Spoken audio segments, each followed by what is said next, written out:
all of you to our October 23rd council meeting. We have much to get to, so we're going to jump right in and call this meeting to order. We will have an invocation by Charlie Davidson from the Wichita Police Department. Following that, we will have a Pledge of Allegiance, and we invite you to join us for both of those.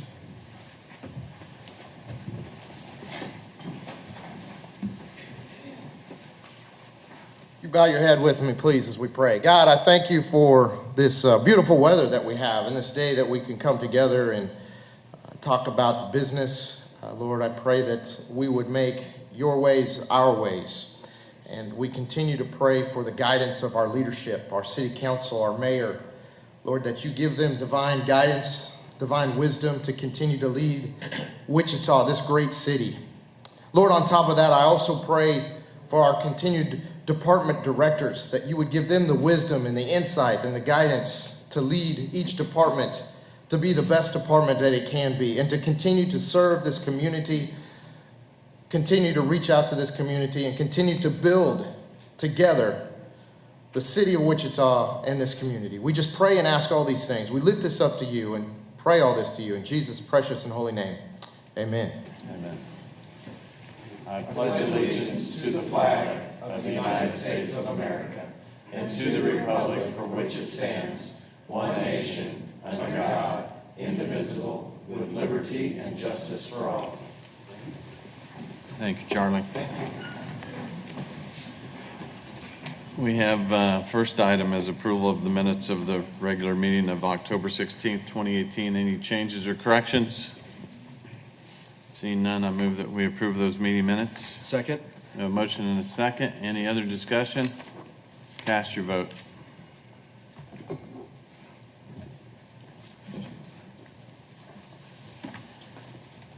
That motion passes 6-0.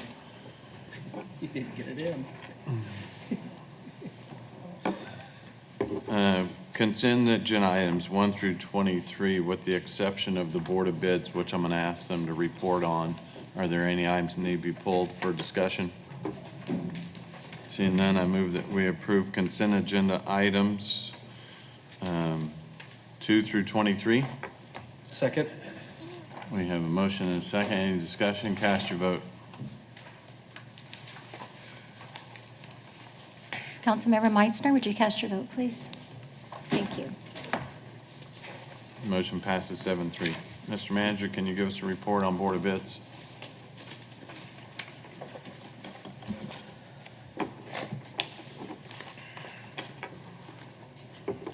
Good morning, Mr. Mayor and City Council members. Today I present to you the formal bid report from the Board of Bids from October 22nd, 2018. First bid that we have is the 2019 sidewalk maintenance. Recommended award is PPJ Construction for the engineer's estimate of $314,625. Next bid is stormwater drain number 439 to serve Casabella Second Edition.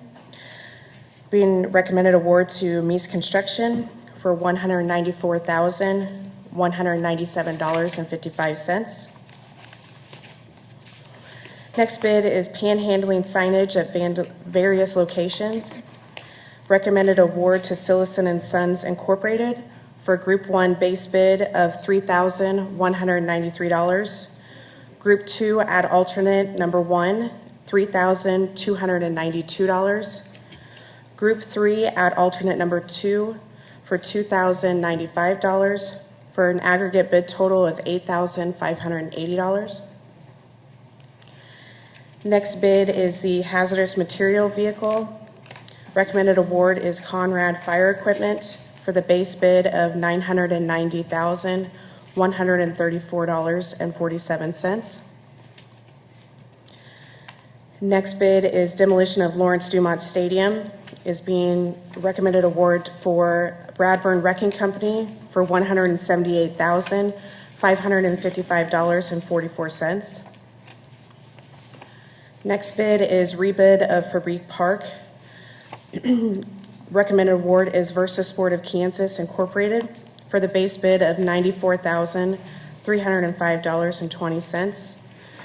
Add alternate number 1 of $4,500. Next bid is repaired cart path at Auburn Hills Golf Course is recommended to be deferred till October 29th, 2018 Board of Bids. And the last bid is Cisco brand hardware associated with software and SmartNet support.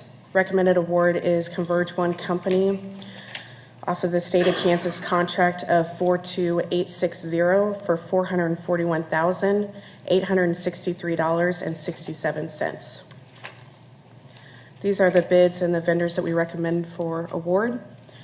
And that's all the bids. With that, I will try to answer any questions. Thank you. Anyone have any questions on contracts? Yeah, thank you very much, appreciate it. I would move that we accept the Board of Bids recommendations. Second. A motion and a second. Any other discussion? Cast your vote.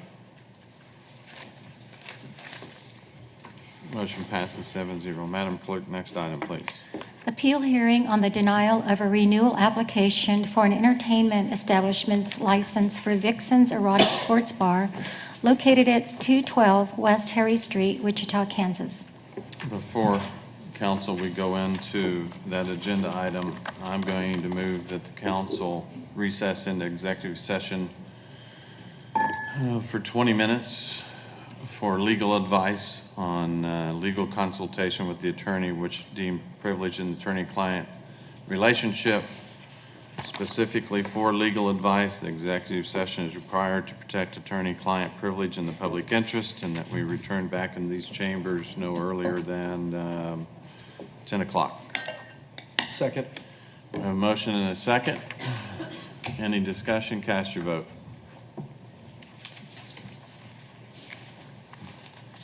Motion passes 7-0. Let's head over right quick.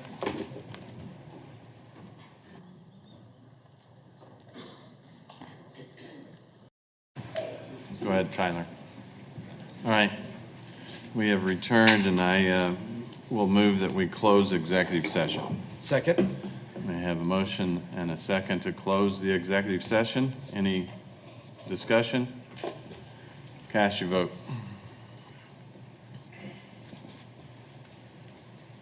Motion passes 7-0. Executive session has been closed. Madam Clerk, you want to now call the next item? Mayor, are we still on item 1? Okay. Okay. Appeal hearing on the denial of a renewal application for an entertainment establishment license for Vixen's Erotic Sports Bar located at 212 West Harry Street, Wichita, Kansas. Thank you.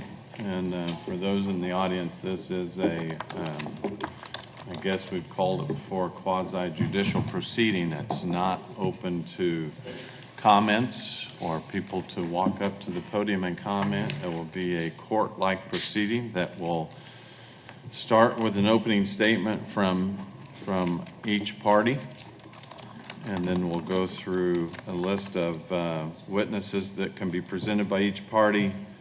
We will have an opportunity for this body to ask questions at any point in time during all of the deliberation, regardless of where we're at in the process. If a council member wants to stop and ask a question, they're allowed to stop and ask a question at any point in these proceedings.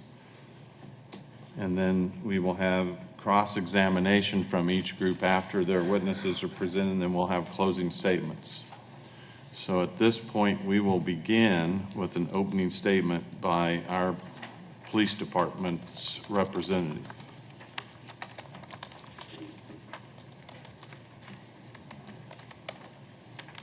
Mr. Mayor, may we approach? Sure.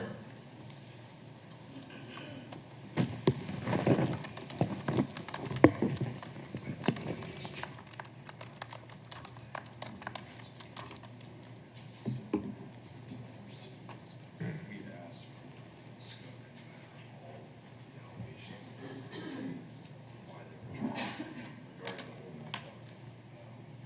With all the allegations, the evidence regarding this case. She gave us a bunch of scope last night. My understanding was there was a deadline Friday to file documents with the council. Mr. Mayor. And last night we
hear the case if that's Well, we faulty. want the reports so we can, because he's already made these allegations to the public.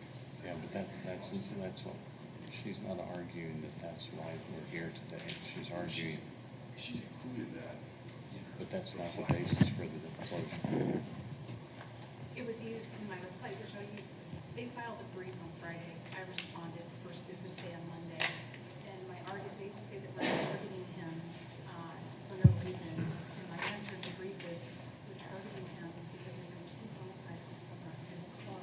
Then we go to check it out and we find numerous violations of the laws. So that's reasonable. So I think we'll go ahead and proceed forward today. We would also like him here. It's interesting that he's able to go and give an interview to Channel 12 yesterday. He's out to Hunter today. So did you make it known that you requested, So I understand where it's on. but did you make it known that you wanted the police chief here? Yes, sir. Okay. And he's out. Let's go ahead and move forward. We'll see how the process, where it takes us. And obviously, we may have an opportunity to revisit that issue. I also agree with the group. I have to, Quick. My goodness. I said that when we sat there. Didn't you ask for a continuance the first time? They said it's through. That's All right, well, let's try and get through it quickly then.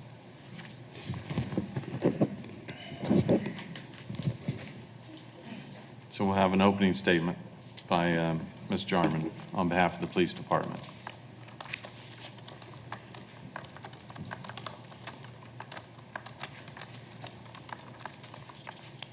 Mr. Mayor, members of City Council, my name is Jan Jarman. I'm with the Law Department here at the city, and I represent the Wichita Police Department in legal matters. Sorry. Used to court. We don't have these in court all the time. Today, as you sit, you're judges, basically, to decide whether this entertainment establishment license should be denied. But while you're fact finders and judges, this is not a criminal proceeding, which means we have different levels of proof. We don't have the level of proof called beyond a reasonable doubt. This isn't a criminal trial, so beyond a reasonable doubt is not applicable here. In an administrative hearing, you must find that there's clear and convincing reason that the entertainment establishment should be denied.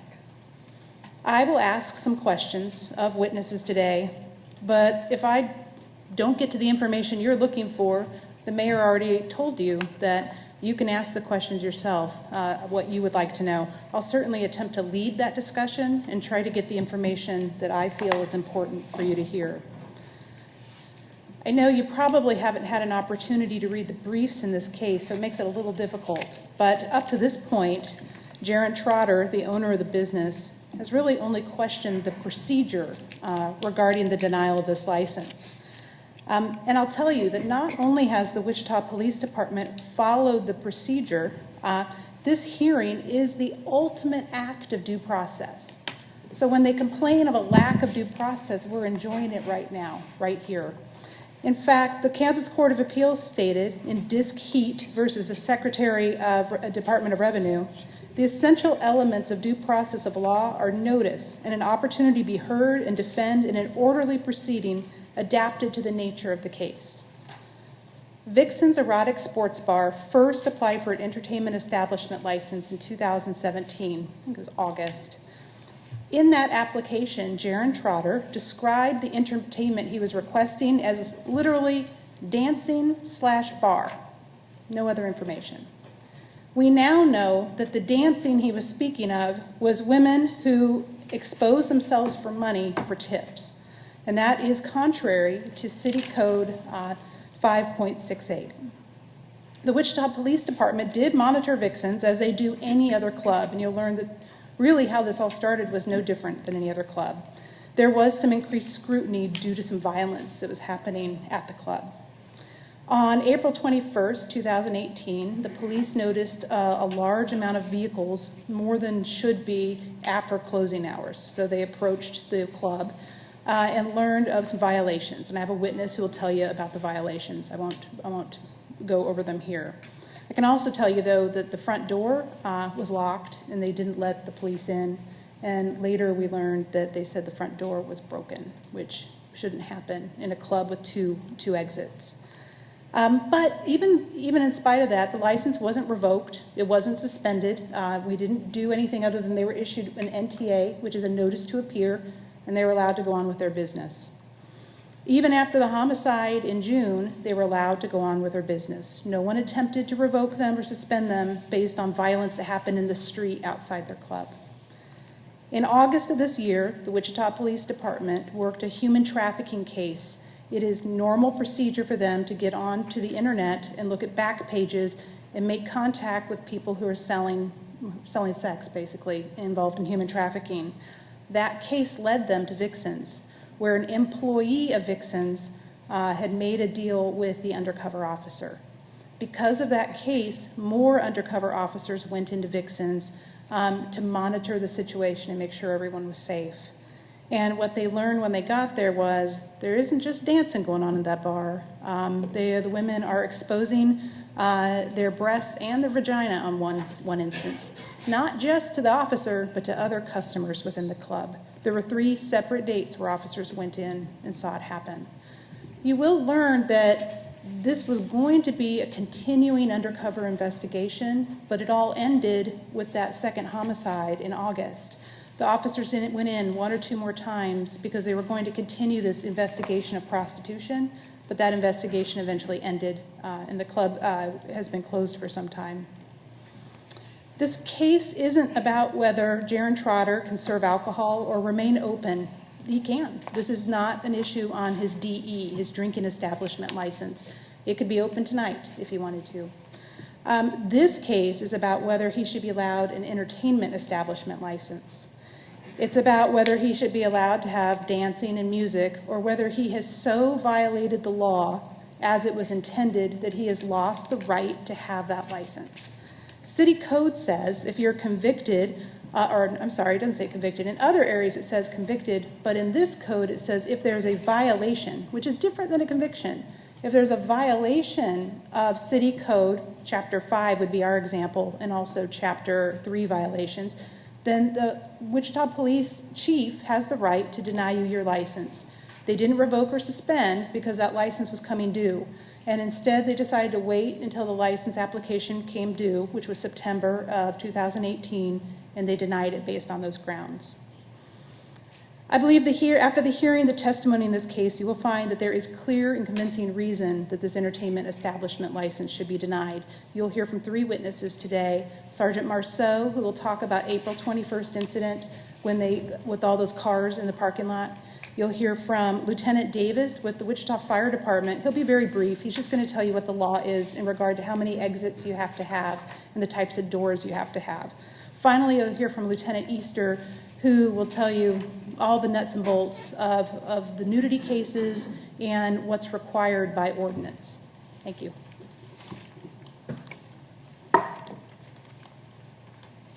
Next, we'll hear from Mr. O'Hara on behalf of the applicant.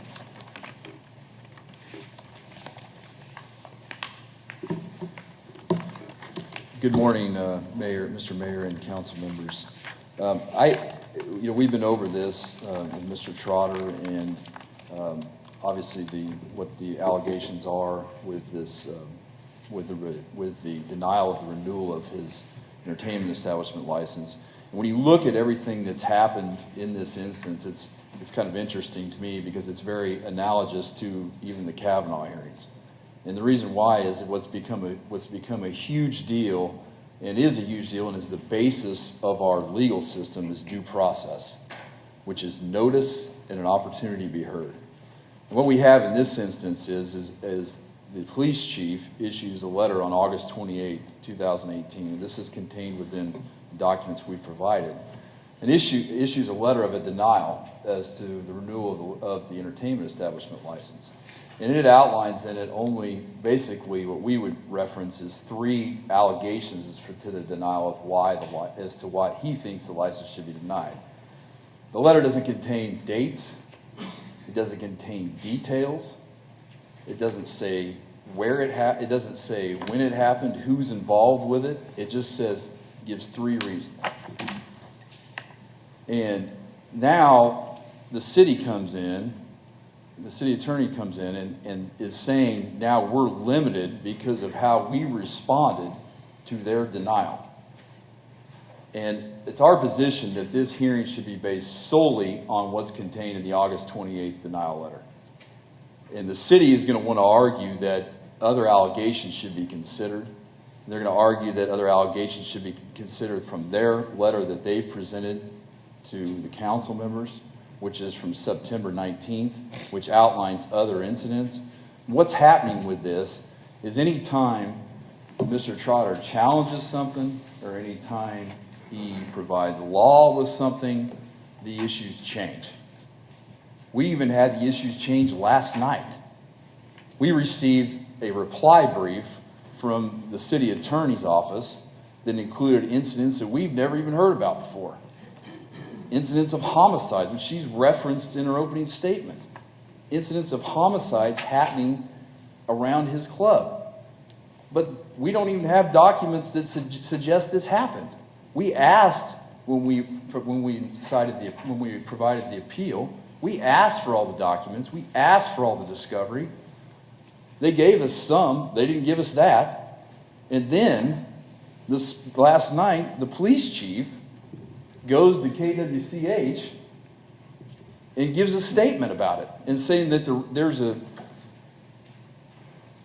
quote, one of the things we're focusing on is problem places. So in response to the increase in gun violence, we're looking at where that is occurring. And that is a location that we've had issues, referencing Vixens. He goes on to say, we're not going to tolerate a licensed facility that is going to allow gun violence to happen. Whether homicide or shootings, we want to see them take action that is going to help resolve the calls for service there. We asked him to be here. My understanding is, though he had time to do an interview on Channel 12, he doesn't have time to be here for the hearing today. He doesn't have time to answer the allegations that he wrote in the letter of August 28th of 2018. Our system's built on due process. You got to have notice and an opportunity to be heard. We get ambushed with information the night before we're supposed to be here in front of the council members about a homicide, and we think this is all done, we think this is all done to influence the council. We think that this is manipulation by the chief of police done to influence the council's vote on this issue. Because when you look at the facts of this, when you look at what's contained within the letter, yeah, sure, it's easy. We've said that the letter wasn't specific. It didn't give us the details. So what do? They provide another letter later through the city attorney's office that gives more allegations than what were contained in the original letter. We then ask for the police reports. We get some of the police reports regarding the incidents, and then they bring up other incidents later on in a reply brief the Monday before the Tuesday hearing. The appeal should be limited to the August 28th hearing.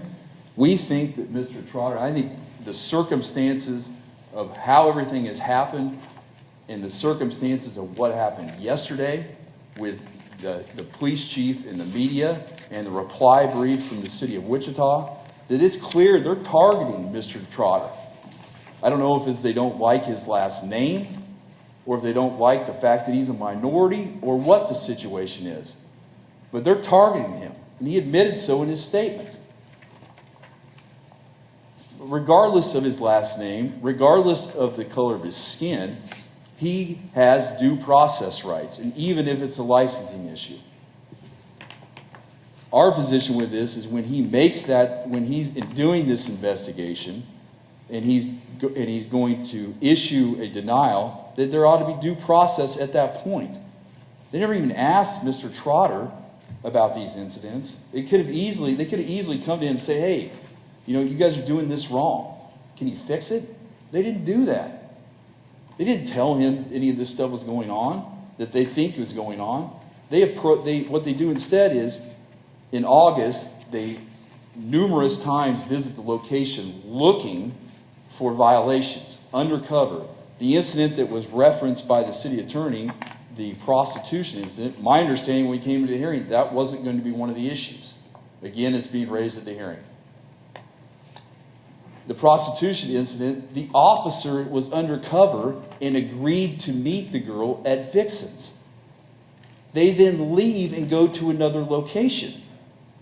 That incident is not as is being portrayed by the city attorney's office. The homicide incidents, we don't even know what it is that they're referencing. And so you have an August 28th letter, the denial letter. We appeal September the 6th. We provide a response to the appeal. Now the city's arguing we're limited because our response didn't include other defenses that we've now brought up.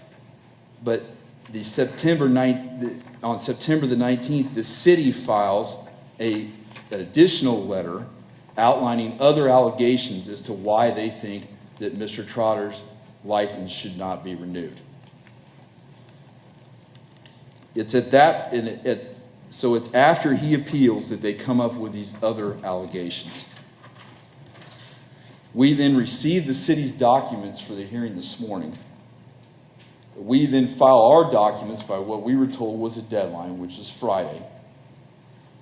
And then on the afternoon of the 22nd, which is yesterday, we receive a reply brief from them that includes other factual situations that were not included in the original denial letter, nor were they included in the September 19th letter provided by the city. Every time Mr. Trotter asserts his rights or contests something, something else is brought up. The goalposts are moving. This is the same as the Kavanaugh hearings. It's the same thing. Every time he brings up an issue or he contests something that the city's making an allegation on, they change it. And that's what due process is. We have to know what this procedure is about. We don't even know what the burden of proof is in this. I mean, she's referenced as not a criminal case, and it is a civil case. The burden of proof should be on the city, but now we're having to come before the city council, and you've already received a denial notice from the chief of police. I don't know what the burden is here. I don't know who the burden's on. The ordinance that I've seen don't state it. I don't know what the standard of proof that you guys are in a very difficult position, because I don't know what even the standard of proof is that you have to decide this matter, because it's not in the ordinances from what I can see. But now we're having to come in and say why the chief of police, when he made the decision, was wrong. And instead of, this is the same office that prosecutes cases in the city of Wichita. Instead of charging Mr. Trotter with a crime if they thought something was wrong, they didn't do that. They instead had him make a determination that he thought there's violations and just went forward and tried to not renew his license. The normal practice would be you would file a criminal case if they think there's allegations in the municipal court. That way all this could be hashed out in a court of law. And if they thought there were real issues here, and my understanding is the office is transparent. They're being transparent. I don't know why they didn't go to Mr. Trotter and tell him, hey, we think you're doing this wrong. He would have fixed it. We would ask that on its face that the August 28th denial letter is improper legally. The ordinance requires that they give details and reasons in the notice, and the denial letter issued by the chief of police does not do that. If you look at the letter and what the contents of it are, it gives vague reasons as to why they're trying to issue the denial. Again, no dates, doesn't give the people that are involved. And then they're asking today that we come in and answer apparently to these allegations. And my understanding is there are some witnesses here and some witnesses who are not here. Based on what the allegations are, we think that if they're going, and I understand it's a different proceeding, but the hearsay should not be allowed.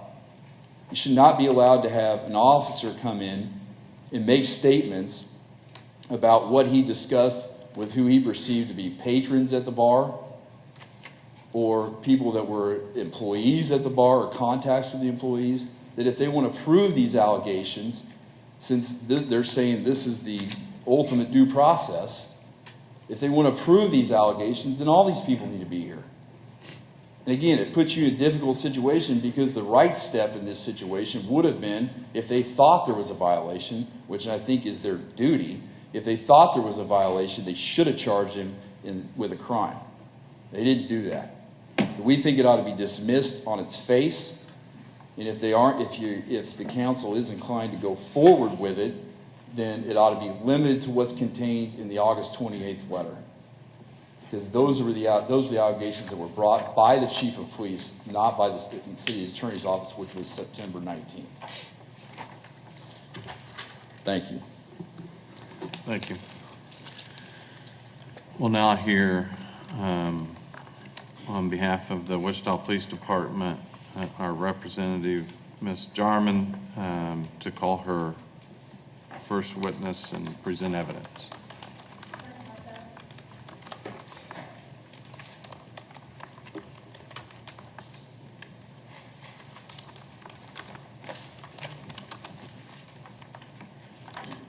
We need to swear in each witness.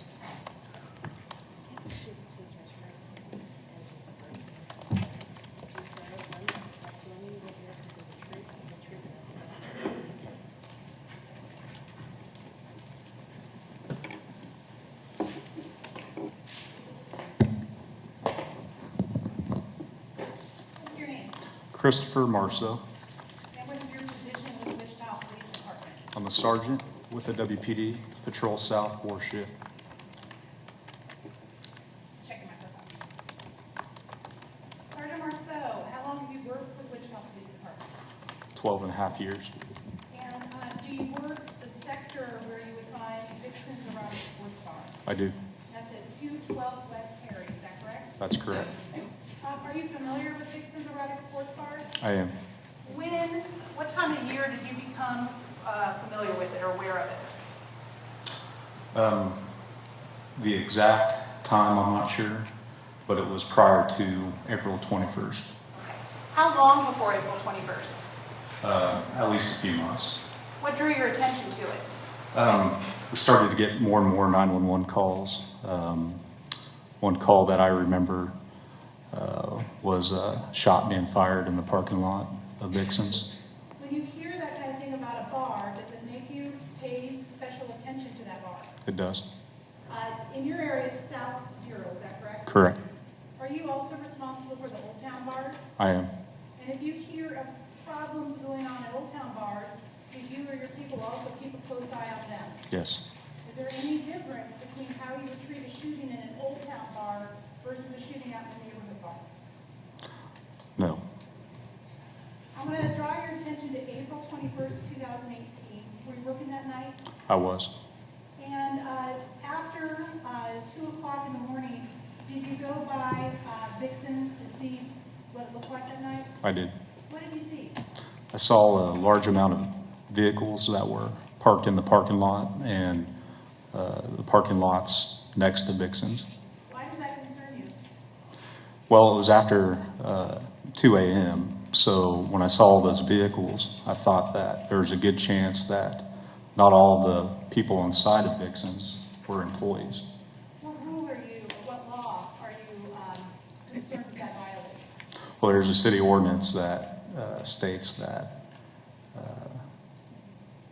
non-employees can't be allowed inside of bars after 200 hours to, I think it's 700 hours.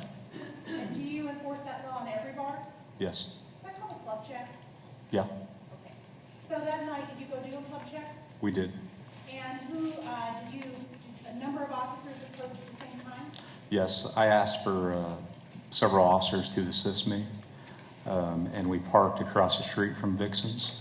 And after the officers arrived, we walked up to the business. How many of you were present? There were at least 6. There may have been about 1 or 2 more, so maybe 7 or 8. Is that a normal number when you do a club check after 2 a.m.? It is. Were you wearing Axon? I was not. Why? Supervisors at this time and at that time are not required to wear Axon, but the officers were wearing Axon. You're going to have to wear them soon too now, correct? That's what I hear. Okay. When you arrived, did you go to the front door of the bar? I did. What happened at the front door? Officer Denton and Officer Miller knocked on the door. After they knocked on the door, I heard a male's voice ask who it was, and we indicated that it was the police and asked them to open up the door. I then heard the male's voice inside state that he wanted us to go to the back because he could not unlock the door from the inside. Are you concerned about the fact they can't unlock the door? Yes, And do they have an obligation or duty under city ordinance to allow police to enter immediately? they do. When they don't allow police to enter by the front door, what is your concern, even though there might be a back door? My concern is that maybe that would give people time to exit out another door. And is that what happened? Yes. What happened? Well, I also had officers that were on the back side of the building and on the west side of the building watching the west door. And one of the officers indicated to me over the radio that people were exiting out of the west door. And you heard that on your radio that people are coming out of the building? I did. And did you see them come on around toward the front? I saw 2 females when I looked at the west end of the building walking towards us. And had the front door been opened at this point? No. And did you have an officer approach the 2 females? Yes, And you're the supervising officer on scene, is that right? that's correct. And it was an Officer Miller who approached the 2 females? Yes, And he interviewed them, is that correct? he did. And his interview is actually on Axon video, is that right? That's correct. And did you view the Axon video? I did. And the one that the 7-minute clip that you viewed, is that from that night of April 21st? Yes. What time exactly was it at that point? When you were asking about the time when he was talking to the females? Yeah. Well, I could tell you that when we knocked on the door, it was 2:19. So it would have been a few minutes after that. All right. Now, after he spoke with the women, did they let him go? He let the women go, yes. Are there other businesses on the side on both sides of Vixen's? There he is. Were they open at the time? They were not. So the only places women could have been coming from was Vixen's? Correct. Okay. And what did the women tell the officer? Officer Miller asked the 2 females if they were employees. They indicated that they were not employees. One female said they... Mayor, I would object. I guess this is what we're talking about. I don't know if this is the appropriate procedure, but that's your objection based on the fact that's hearsay, unless Officer Miller's here. What, we're going to give an opportunity to continue to hear it. Objection overruled. Please proceed. One female said, they just let us in there, we're friends. And a female indicated that they were not purchasing alcohol, and a male inside is her son's football coach. All right. Where did you go after that happened? I went to the west side of the building. Is there a door on the west side? There is. So in this building, are there 2 doors at the front and then the west? Yeah, the front door is on the south side of the building, and there's another door, as I stated, on the west side of the building. Did you make contact with Jaron Trotter? I did. So he was on scene. He was. And are you the sergeant who's in charge of determining whether charges are filed? Yes. And what did you decide that night? I decided that we would cite Mr. Trotter for allowing non-employees inside of the club after 0200 hours. Were you gonna arrest him for that? No, So you were gonna issue an NTA? correct. And that means you just get a ticket, basically. Yeah, ticket with the court date on it. All right, did Mr. Trotter accept it? Well, originally, he didn't want to sign it, but we explained to him that if he didn't sign it, we would take him to jail, and ultimately, he did sign it. Did you learn anything else later about that door and why it didn't open at the front? I reviewed Officer Millard's report. He's the one that completed the offense report. In the report, it indicates that an employee of the establishment soon followed and stated that the front door of the business was broke and would not open. So it would open from inside. Correct. I don't have any other questions. I do want to play the video, but I don't know if you want to hear that after cross-examination or now. What's the video? It's a 7-minute clip of speaking to the two women in the parking lot. So why don't we play it before so that they have an opportunity to address that in cross-examination?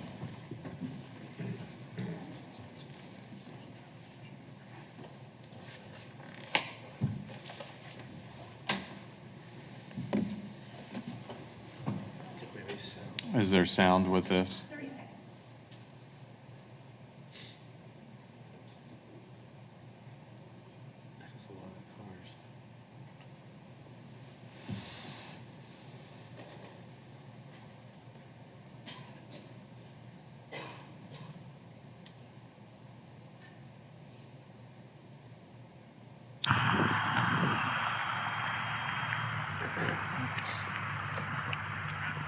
$2:19 in the morning.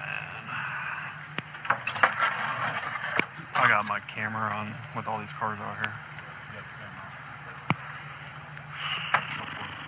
Knocky knock. Yeah, nice. See if it's on.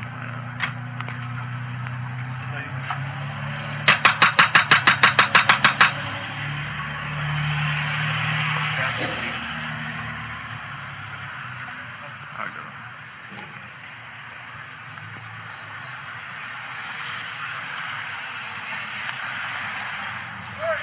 Please.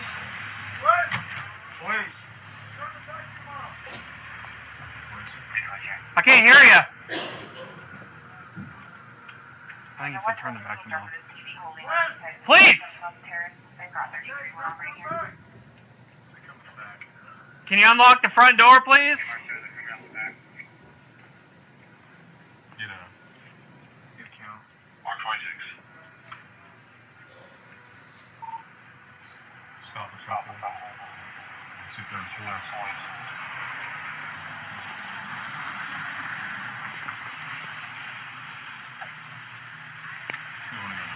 Yeah, they're right here. Hey, are you guys employees? No? What are you guys doing inside? Are they just still... Your friends? Yeah. Okay. You guys have your IDs or anything on you? Cool.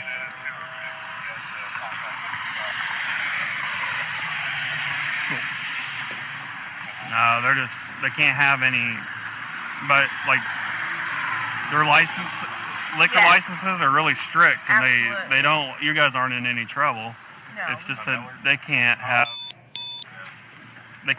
customers in after 2 o'clock. You guys are just friends, though?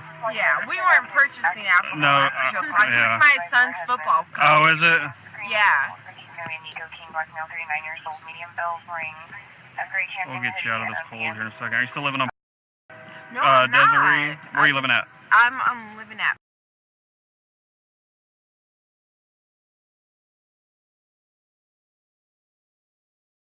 jacket camouflage.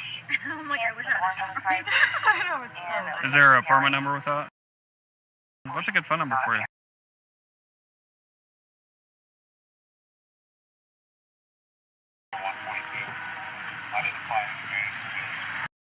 Still living on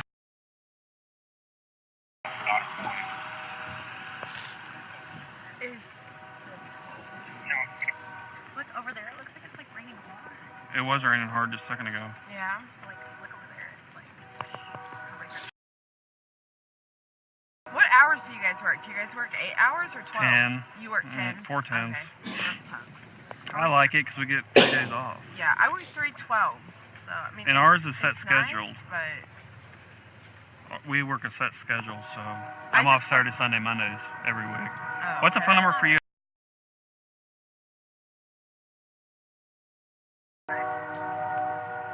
Okay.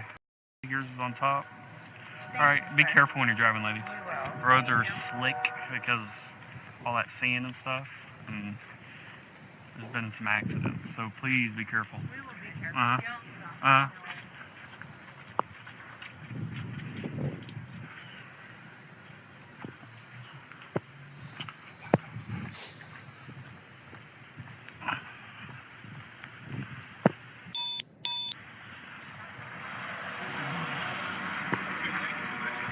They said that they're just, they don't work here, and they were just hanging out. Hey, ma'am, come here. They were just hanging out inside. Why are you doing this to me? Are you on the lip?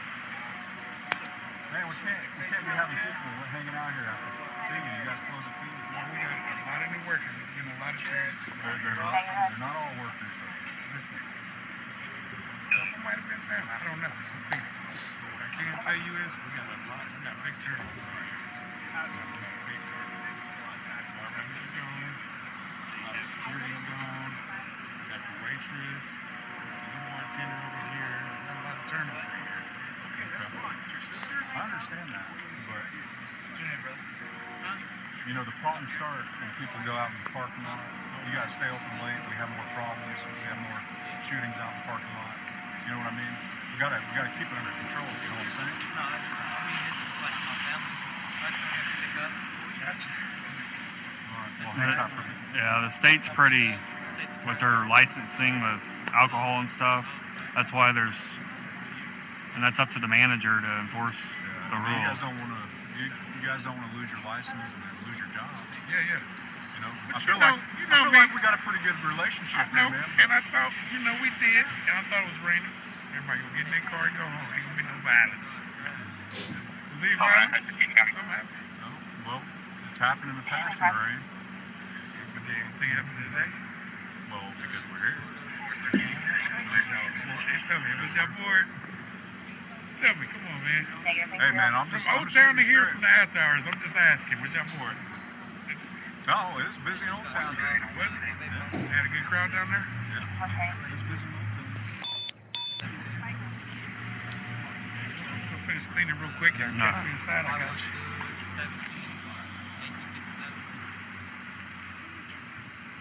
Hey, Sarge, which one's the manager? Okay.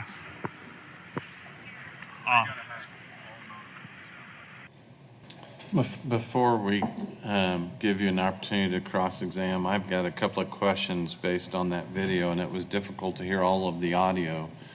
So first question is, I notice we don't, and I don't know if we do this, do we date or timestamp our videos?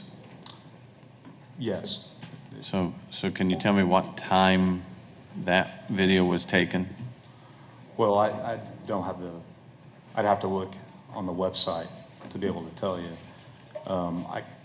You heard Officer Miller when we first went up to that front door, he stated that it was 0 to 19 hours. Okay. So, yeah, so it was after 2:19. After 2:19. Yes. And make sure I heard this right. The first two people in that video, the two women, they said they were not employees. Correct. But they were just hanging out in the bar. Yes.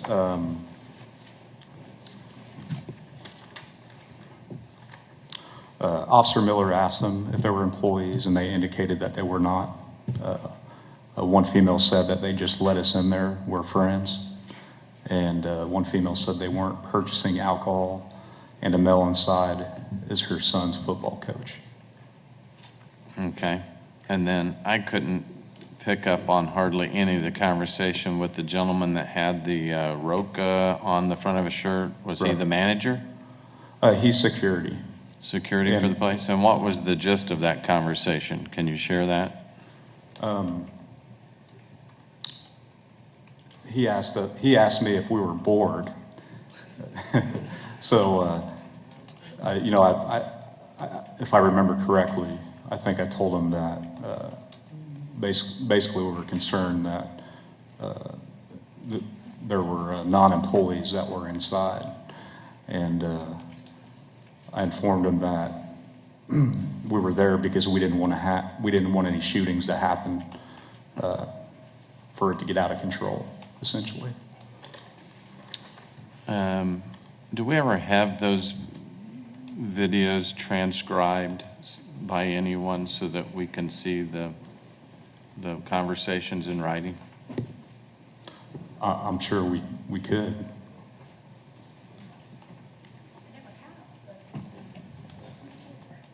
Okay, just a question, because I couldn't pick up on that Right. conversation really well. All right. But that individual, the security guard, I've met him before prior to that, and I've always got along pretty well with him. So our conversation between us was not adversarial? Yeah, right. I mean, we were getting along fine. Okay. Does anyone have any questions at this point? We're going to turn it over to the applicant's attorney to cross-examine. Councilmember Clay Combe. Yes. Thank you, Sergeant Merceau. I just have a question to make sure I understand. You said that on the 421 incident that the Vixens was ticketed. There was a citation. Yes. Okay, thank you. All right. Mr. O'Hara, are you ready to cross-examine? Yes.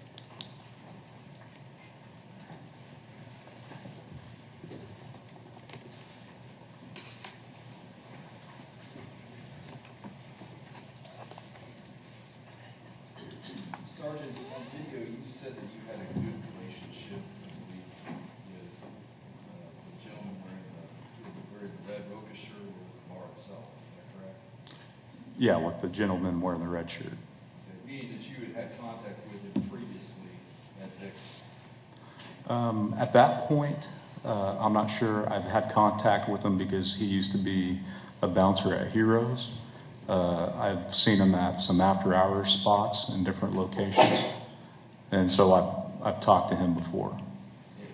Then on prior to April 21st, you had no violation, no cited Dixon, but you hadn't cited Dixon for any violation, is that correct? Correct.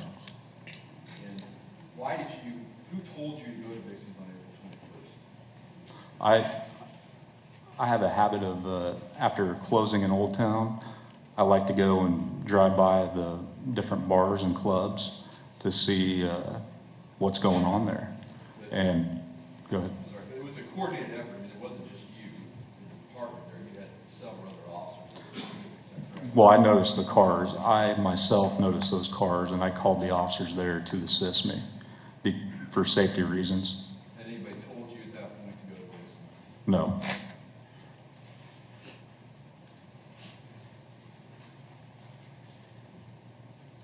And as you approach Dixon's with the other officers, initially you go to the front door as seen on the video. Right. Correct. But some of the other officers that you were with then went around to the side where there was another. Correct.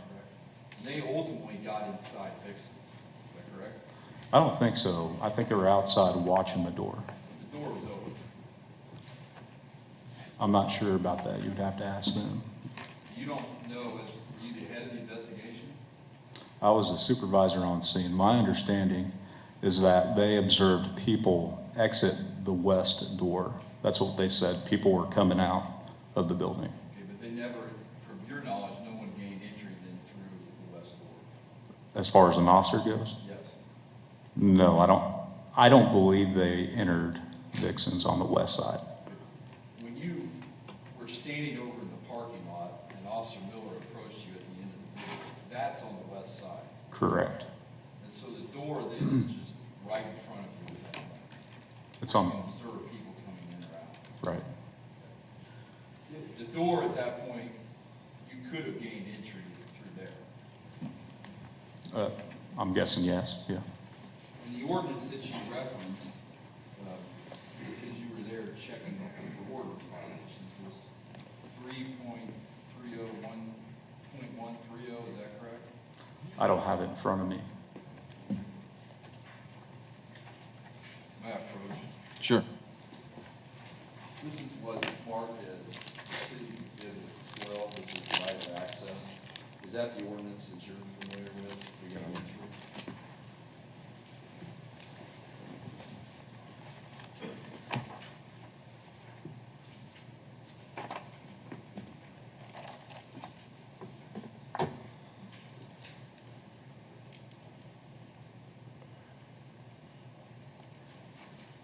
Yes, I believe it is. Does it say anywhere in that ordinance that it's immediate entry?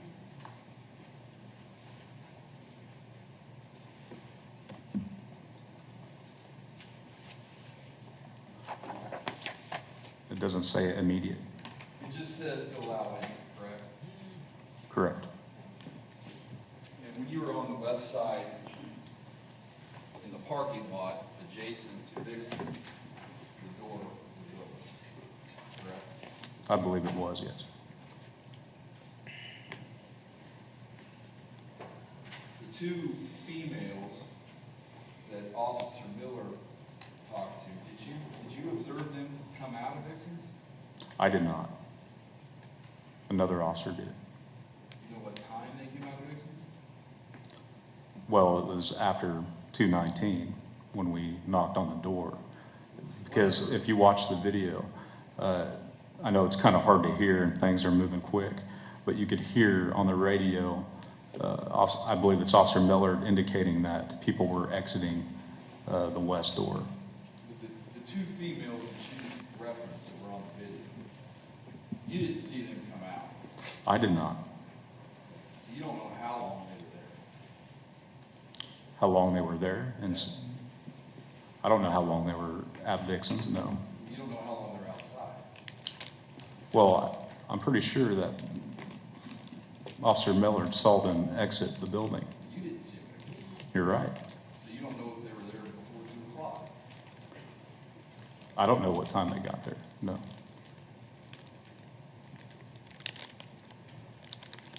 You also referenced that later you became aware that the front door was actually damaged. Is that correct? I indicated that one of my officers was told by an employee that the door was broken. Were you aware of the police report that was made to the Wichita Police Department of a burglary that had occurred there 2 or 3 weeks prior? I was not. Were you aware that someone had broken in to Dixon's 2 or 3 weeks prior and damaged the front door? I don't remember that. Were you aware that after that incident, Mr. Trotter repaired the front door? I'm not aware of it.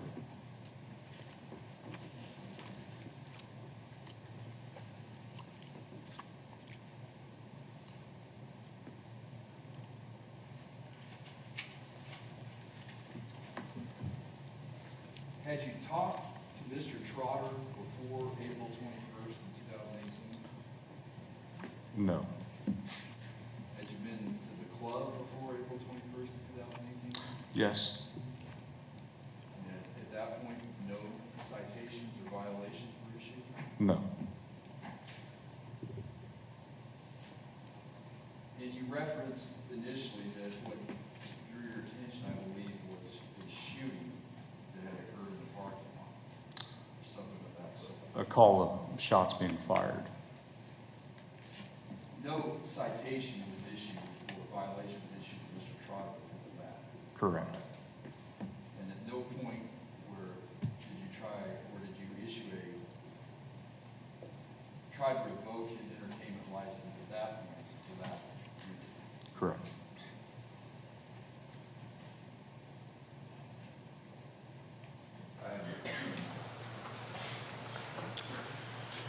Would the representative of the city like an opportunity for rebuttal? No, thank you. All right. This witness is excused. Thank you. Ms. Jarman, you want to call your next witness? Next witness is Lieutenant Davis.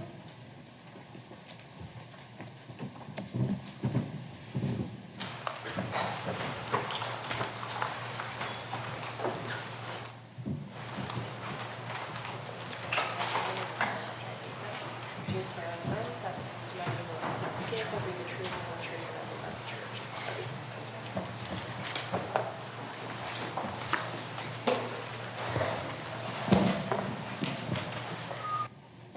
What's your name? Derek Davis. And are you a lieutenant with the Wichita Fire Department? That's correct, with the Community Risk Protection Division. Lieutenant Davis, what are your job responsibilities? I inspect commercial industrial businesses for fire and life safety hazards, utilizing the International Fire Code. So you're familiar with the International Fire Code? Yes, ma'am. Are you familiar with Vixen's Erotic Sports Bar located at 212 West Harry? Yes, I am. Have you actually inspected that? Yes, I did an inspection there last, the August of 17. What is the occupancy for that building? The occupancy based on square footage of that building is, maximum occupancy is 105 people. And based on occupancy, you then know how many exits are required, is that right? Correct, yes. With that occupancy, a minimum of 2 exits is required by fire code. And does it matter if they're open or closed as to how many exits have to be available? Yes. Tell me what the law is on that. The,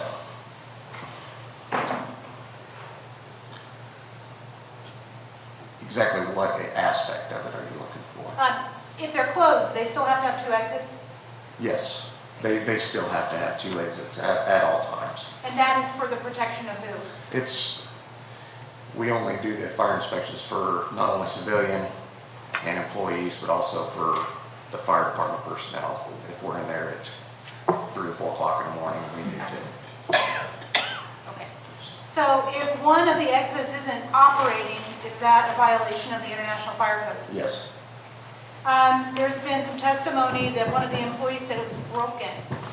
What is required of doors and how they should open under the fire code?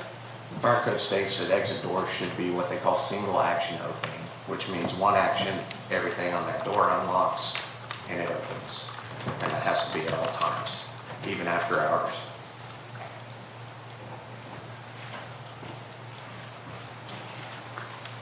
Are there any codes related to whether you can lock your front doors, like after the business closes? Yes, after businesses, there is in the fire code, it does state that they can lock the front door, but it has to be readily unlockable and accessible. So if somebody wanted to open, it would still, if you're inside, there's From the fires. inside, it should still have some sort of thumb knob to open it so people can get out. So if it was broken weeks prior in a burglary, is that a defense to the fire code? Yes, What's the rule? yes. Like I said, that fire code dictates that those doors need to be operable, exit doors at all times. Not only for the patrons, the employees, but as for us too. So the fact that there's a burglary isn't a defense, it doesn't get you out of it? No, I mean, it's unfortunate that they did have a burglary, but that door needs to operate as it's designed 24/7. Okay, thank you, that's all I have. Thank you. Mr. O'Hara, cross-examination.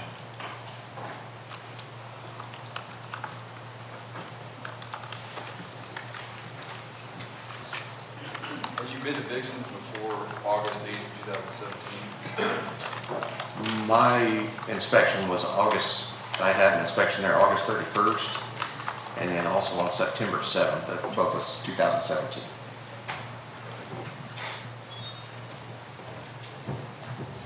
August 1st and September 7th, 2017? August 31st. August 31st. Yes. And you said you've been there also then this year, is that correct? I attempted to go there this year. I'm not sure the exact date, but their license, when we do our license inspections, we have to do those every year for their liquor license and EVs, the entertainment licenses. So we scheduled those in advance, and I showed up around end of August, to do their annual fire inspection. At that time, I was greeted by a guy and said they weren't ready. He was on the phone. He said he was on the phone with Mr. Trotter, said he was not ready for their inspection. In August of this year? Yes, and so I left him my card and said, just call me when you are ready. And you said that you had been there previously on the 31st? Of 17. August 31st, 2017? Yes, sir. And then September 7th is when I did their final inspection and then cleared all violations at that point. were there any violations at that point? No, not on September 7th. That's when I went for my recheck. They had fixed all the violations that I had found. So on the 31st, you went through and you said you found some violations. Yes, sir. And when you gave them notice of what those violations were, then you came back to check on the 7th to see if it had been fixed. Correct. And when you came back on the 7th, the violations that you had said existed were fixed. Correct. So on the 7th, there were no violations. On the 7th of September of 2017, yes, there were no violations. And so when you As of asked that point. at that point, did you speak to Mr. Trotter at that point? I don't believe I did on that occasion. Okay, but when you served or gave notice of the violations to the business, We do it by email. So I sent him an email confirming that they had no violations. they did everything that you asked them to do. Correct.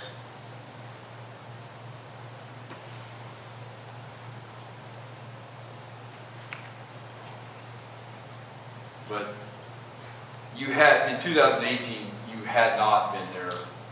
No, I attempted one time to go there, and that's the one I just mentioned, that they said they weren't ready for me yet. So, But at the time that you went in there in 2017, there were no issues with the door, correct? no, it was functional. Functional also meaning that it passed code from what your fire code. which you didn't Yeah, reference. that I can remember, yes. So it was accessible from the inside and the outside as far as locking. Yes, from the outside, it obviously had a key lock, but from the inside, yes, it was, they had it unlocked. And that's something you obviously would check when you're doing the fire. Yes, especially on places of assembly where we're wanting to get the public out in cases of emergency. Did the police department ever tell you that there were issues with his door in April of 2018? No, sir. Nobody told you to go there and inspect it at that point? No, sir. You didn't ever inform Mr. Trotter of the business that there were a fire code violation with the door? No. To that April 2018? No, because I was not aware of it.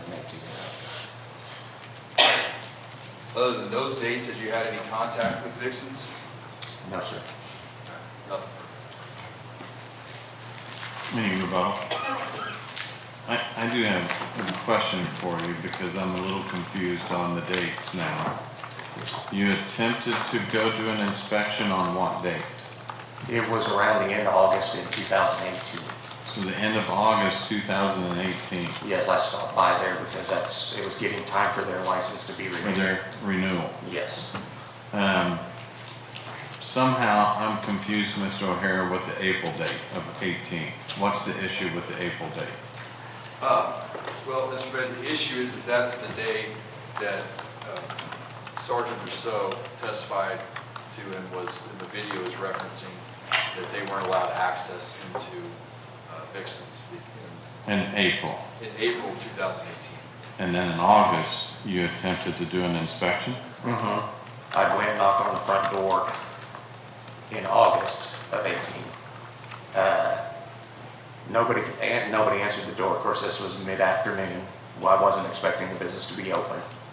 But somebody came around from the west side of the building and greeted me, and he was on the phone with Mr. Trotter, and I explained why I was there. So that we understand the issue involving, the two exits in the code.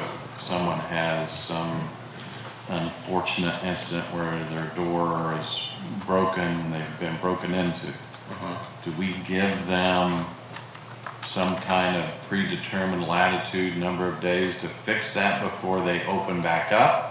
Or if they open back up, does that have to be fixed? The way I understand the code, sir, is that they could operate with one exit. It's just their capacity would be limited to 49 people. Okay. So businesses and places of assemblies that have up to 49 people, they only require one exit. Yeah. It's when they have 49 or over in there, they are required to have. And what was the business capacity of this place? 105 people was the max capacity Okay. with the two exits, yes. All right, thank you. Mr. Mayor, I do have a couple of questions based on that. Sure, come back up. We'll give you that latitude because of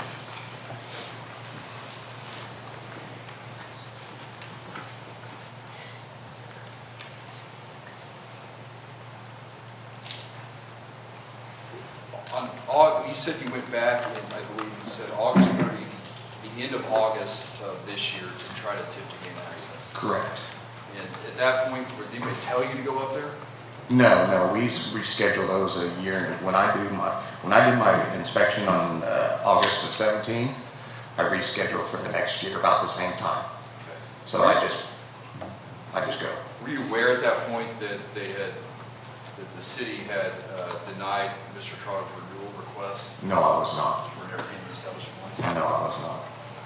And I think what you said when the mayor was questioning you as well, that you can function with one door and just limit your capacity? Correct. No other questions? Do you need any additional rebuttal because of that? No, thank you. All right. This witness is excused. Mr. Chairman, you want to call your next witness? Lieutenant Easter?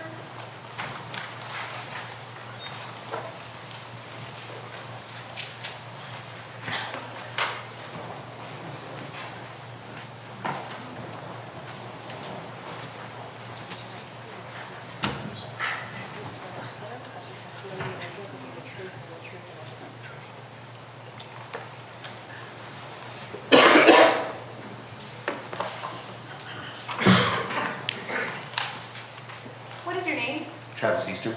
And are you a lieutenant with the Wichita Police Department? I am. What division do you work? Special Investigations Bureau. How long have you been in special investigations? As a supervisor, I've been there about a year now. What is special investigations? In our department, we investigate the narcotics section, the vice, the neighborhood drug complaints. We have CRT team now that kind of replaced the SCAT teams and does the neighborhood drug complaints. So those three things. What's CRT? Community response team. Okay. And are you familiar in that position with club licensing as well? I am. And do you and other people in that department monitor clubs and also review applications for licensing? Yes, we review all the applications. We're typically the final step in approving an application that comes through after fire, OCI, or BCD, I believe it is now, does their inspections, and then we do the final approval on it. Are you familiar with the Vixen's Erotic Sports Bar located at 212 West Harry? I am. What licenses does it hold? It holds a drinking establishment license and an entertainment establishment license. And how long has it had the license? The entertainment, I know from August of 2017, at least through the denial here in August of 2018. And I would assume that the drinking establishment license were applied for and have the same word at the same time. Who's on the application and who signed for it? Jaron Trotter. What type of entertainment was listed on the application in 2017? In 2017, I believe it just said dancing/bar. That's literally all it says, correct? Correct, yes. Did it ever say that there would be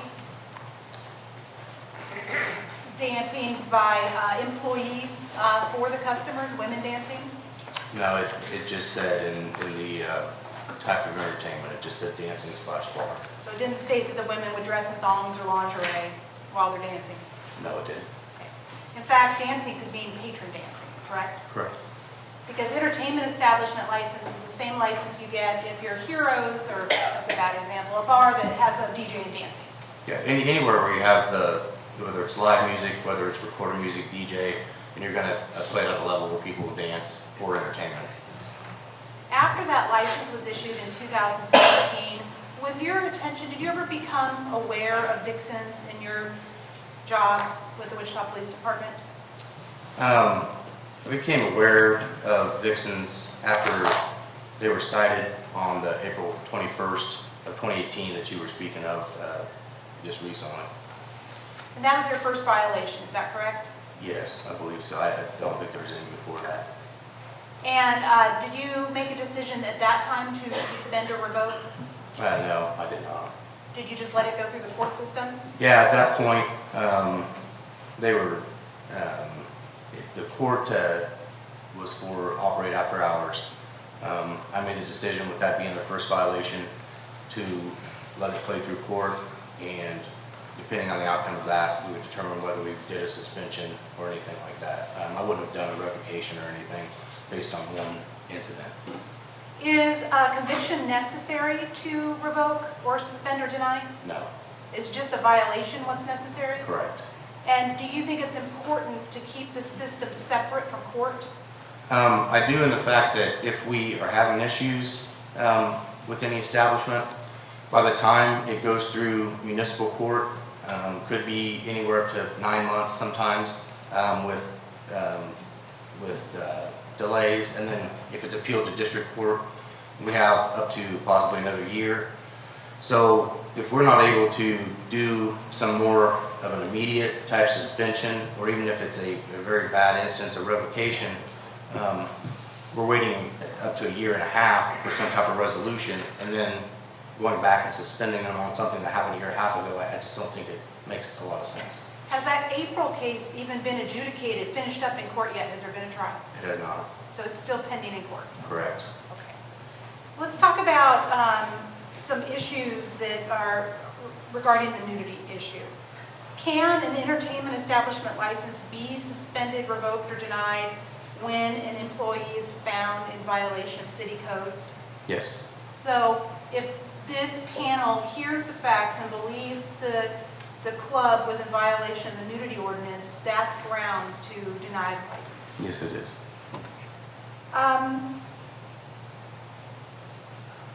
Upon your investigation, did you learn if Vixens were in violation of the nudity code of the city?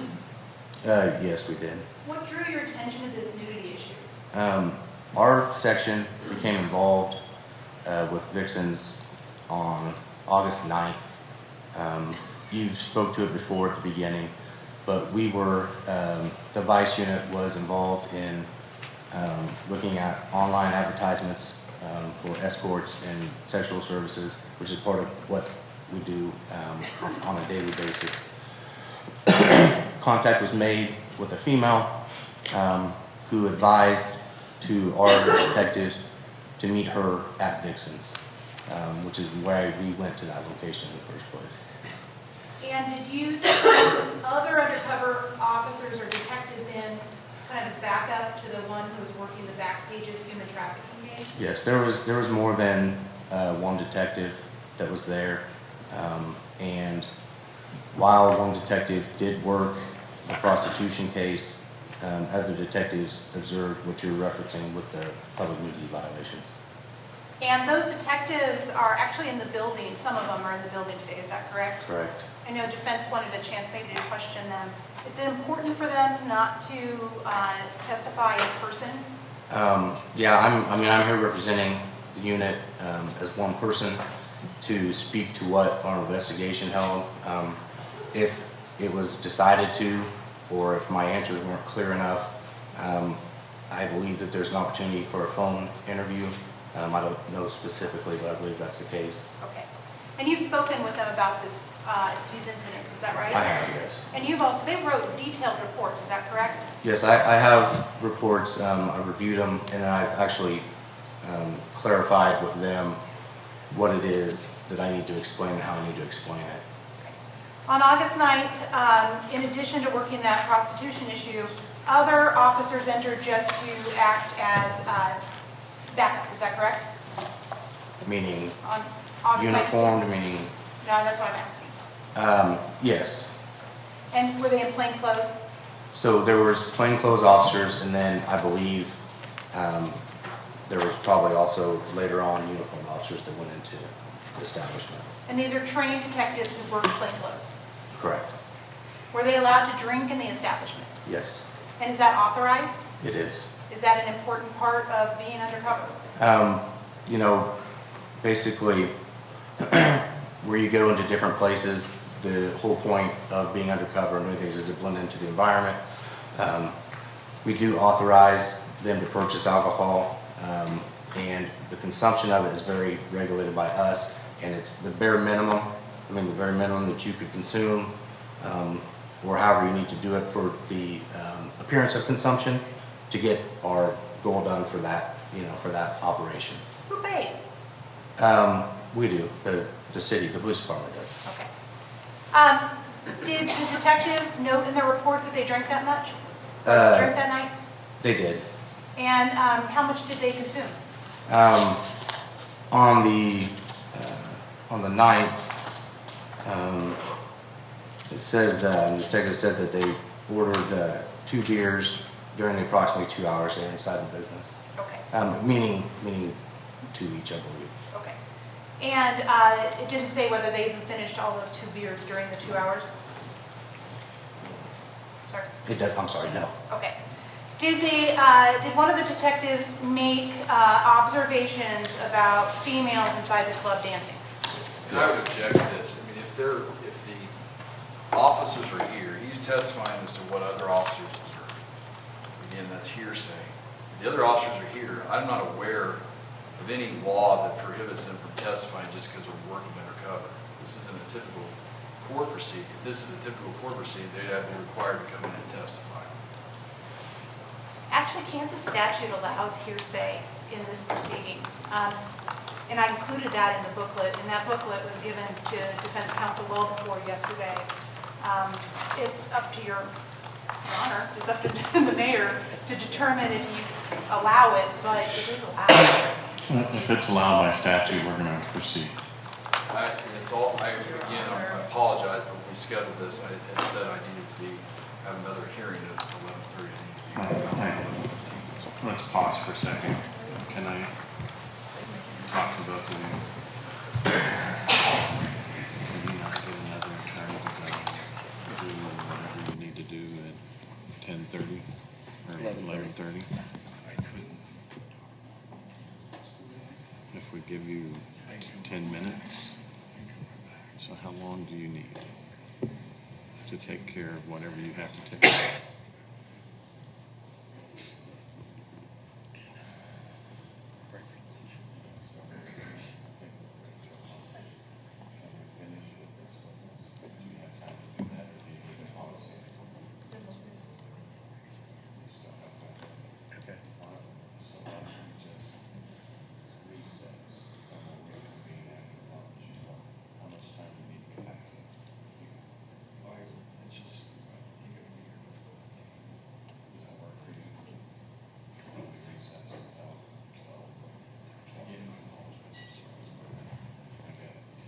We'll do that. All right.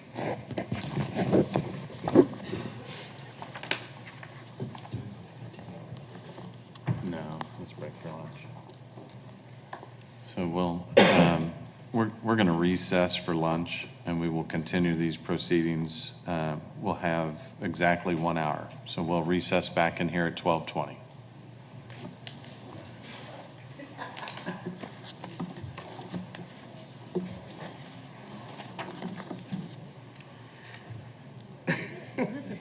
Okay, we have returned from our recess, and we will pick back up where we left off. We have a witness that is still sworn in, and Ms. Jarman, I'll let you continue.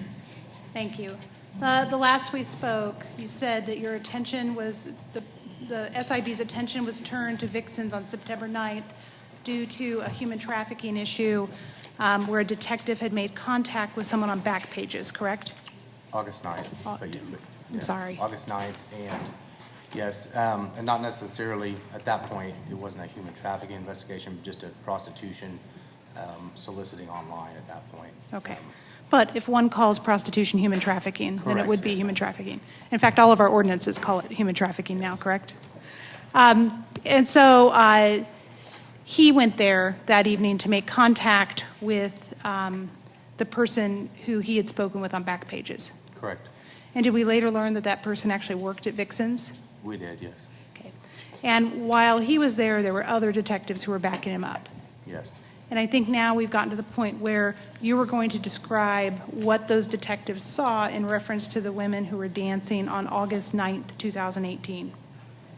Okay. So yes, there were other detectives that were. Thank you. Is that better? There were other detectives that were in there on August 9th. While inside and waiting for the other detective to make contact with the female from the online advertisements, I identified 3 different female dancers that did multiple dances throughout the time they were in there. Like I said, they were in there about 2 hours, I believe. And of those 3 females at different times, the detectives did tip the dancer with currency, and one of them approached the detectives and pulled her bra down to expose her breast as they gave her the money. Another one, another female that we later identified, pulled down her bra, exposing her breast to accept the bill. And I'm reading this from detectives' reports, so they should have all the reports that state what I'm saying. The same female that exposed her breast to accept the bill also pulled her undergarment, exposing her vagina, and pulled it to the side to accept the bill. And then a third female that we identified as a dancer there approached the detectives, and she pulled her bra down, exposing her breast to accept bills also. Okay.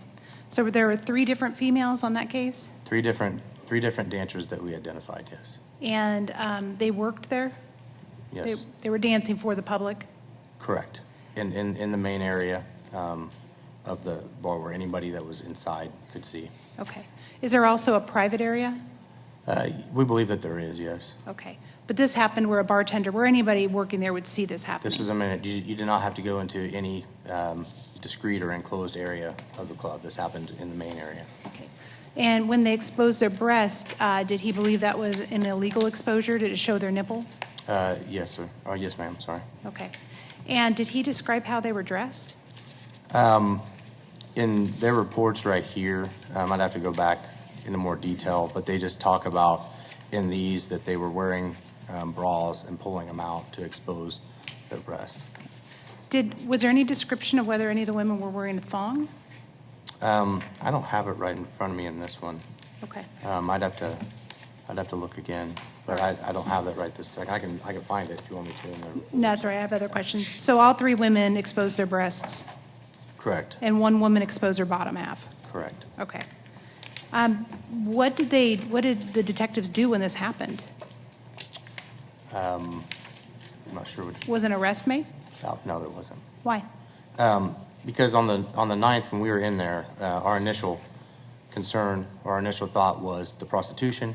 We found out and figured out that the female that was advertising for prostitution worked at the club. Our intent at that point was to possibly do a long-term prostitution investigation or determine whether the club itself, owners, bouncers, anybody was involved in promoting the prostitution. And at that point, you weren't sure at all, is that right? Not that night, no. Okay. And in fact, she met the detective at the club and they went to a separate location if the act would have occurred, is that right? Yes, so the way and how we determined that she was actually working there was that she was in the club when the detective arrived. She went into the changing room where the dancers change in and out. She changed, came back out, even spoke about that she got the money, but the money stayed at the club. And she interacted with other dancers while we were there. And then they left where she was arrested off-site. Okay. Did detectives go back to the club on August 15th? Yes, they did. And was it the same situation, so we don't have to go through it all again, was it the same situation in terms of being undercover? Yes, And they were allowed to drink beer to remain undercover? yes. And did they make observations about the female employees dancing on August 15th? Yes, they did. What were the observations at that time? So detectives observed that there was a female dancing on the stage that's in the bar. There was a older gentleman that was not a detective, was a patron, sitting inside watching her dance. From where the detectives were, they observed that she was wearing a black and red bikini top and black undergarments. They observed her pull down the bikini top that she was wearing, exposing her left breast and nipple. Then, as she continued to dance a little bit later, the female was on her back with her head facing the same patron that they observed that was closer watching her, that she exposed both her breasts and nipples to this patron. And she danced that way for a while before getting back up and covering herself back up and continuing to dance. Okay. And that was also in the main area of the bar? Correct. Okay. So defense at some point in their brief argued that there was some sort of entrapment the first time when the officers were waving, put a dollar bill up. Entrapment says, were you enticing someone to do something they wouldn't normally do? In the second case, she was doing that. It had nothing to do with the officers. Is that correct? Correct. Okay. How many people did they see expose themselves on that night, on the 15th? That one. Okay. Now, between August 9th and August 15th, did something happen to kind of change your investigation? Yes, so like I said, we had been in there on August 9th to start the investigation. On August 13th, there was a homicide that occurred in the parking lot of the club. So from that, we went back in only 2 more times, basically to finish out the week and go through about a week's process before we ultimately did the denial of the EE license. Would this nudity and the human trafficking, would that have been a longer investigation had that second homicide not happened? I believe it could have been.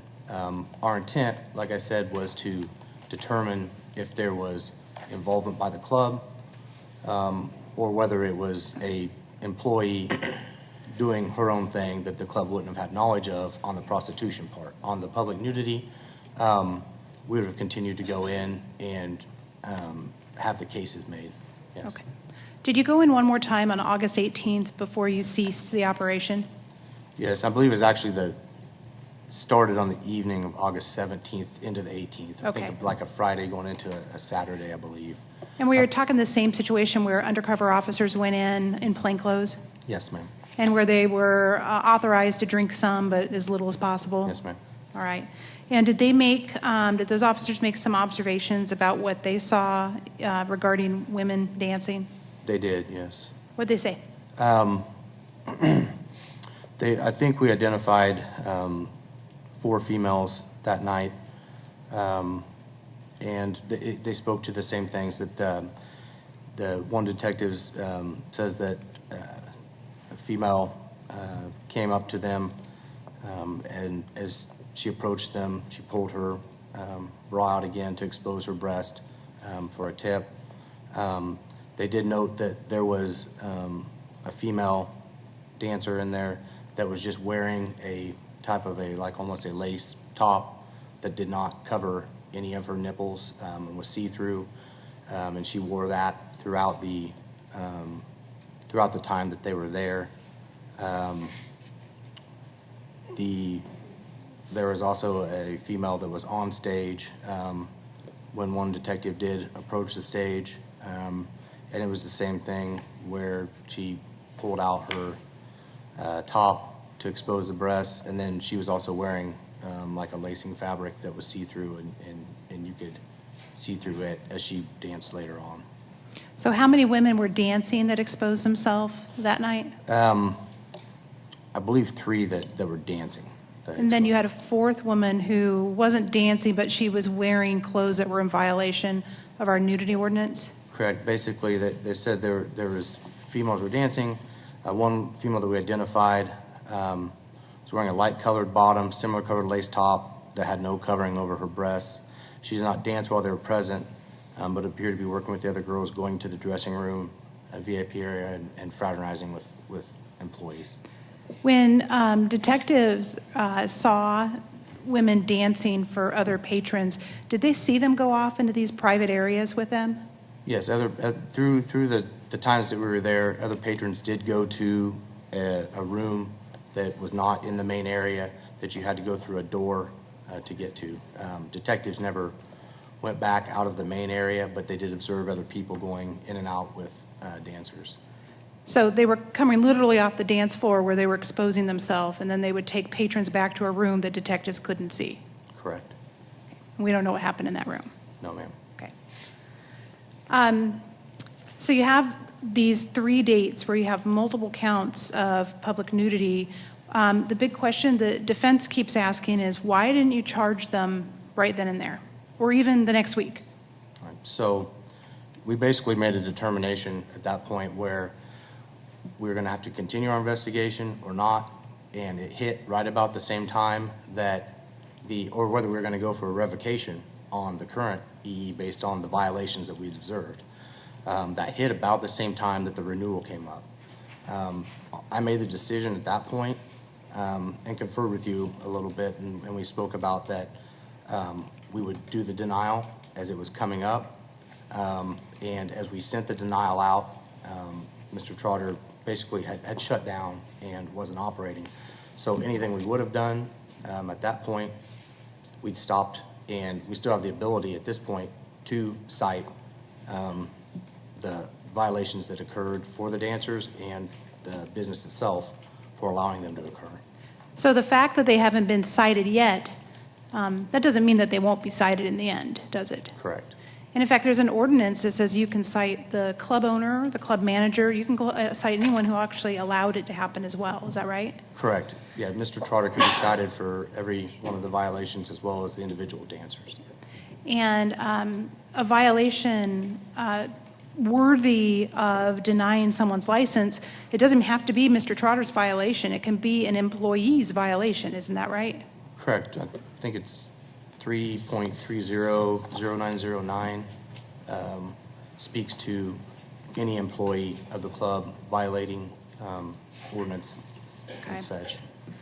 Are you familiar also, well, I know you are, because you've testified about some of the EE violations from that incident we've already heard about Correct. on April 21st, 2018. Is that right? Yes. I don't know if I've testified to them, but I'm familiar with the ordinances that would apply. What are the grounds, if the council wants to consider that as well, because it was included in the letter that Mr. O'Hara talks about, if they want to consider that in conjunction with the nudity, what violation is worthy or justified in removing someone's license? Well, out of that night specifically, I believe it's 3.30070 maybe. I need to make sure on that. Would be the hours of operation for the entertainment establishment. What does that say? Which is what was cited. And when you get into the specific hours for the entertainment establishment license itself, it basically says that no one other than employees, managers, owners can be on site between 0200 and 0700. Okay. And then on the right of entry, was there an issue there that you would assert is also justification for denying a license?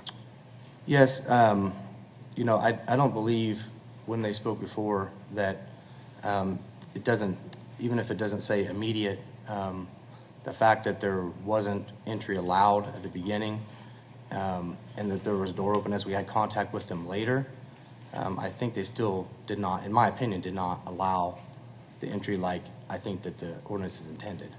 The police suspect that they intentionally don't open it to give people time to exit out the back. Have you ever run into anything like that in your experience on the street working these cases? Well, I would say through my experience, it's not even people going out the back as much as when clubs don't open the door immediately or don't have contact with you. It's because people inside are still consuming alcohol and things of that nature. So they tend to want to clean up, want to clear up things and take the liquor from people that are drinking. I have experienced that several times in my career. Okay. All right.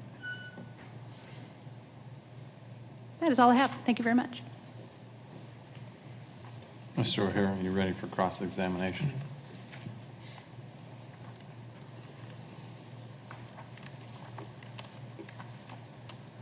You testified that the investigation was shut down immediately after you said there was a report of a shooting. Is that correct? No. Investigation into you said the So- prostitution and nudity. So on August 9th, when we went in and we were investigating the prostitution, and we saw what we considered public nudity. The 13th would have been where the homicide occurred. And then we went in 2 times that same week after the homicide occurred. And then after that, we did not do any more enforcement on it. Okay. So that investigation's done, is that correct? It's not done. I mean, as So- far as we are not going in the club because it's not closed. Now that Mr. Trotter knows about it, we probably will not be going in the club. But the actual citations for what violations occurred could still be cited. Well, you told him that on the phone when he talked to him, is that correct? Yes. When he asked me about how trying to understand, I tried to help him understand the process. Okay.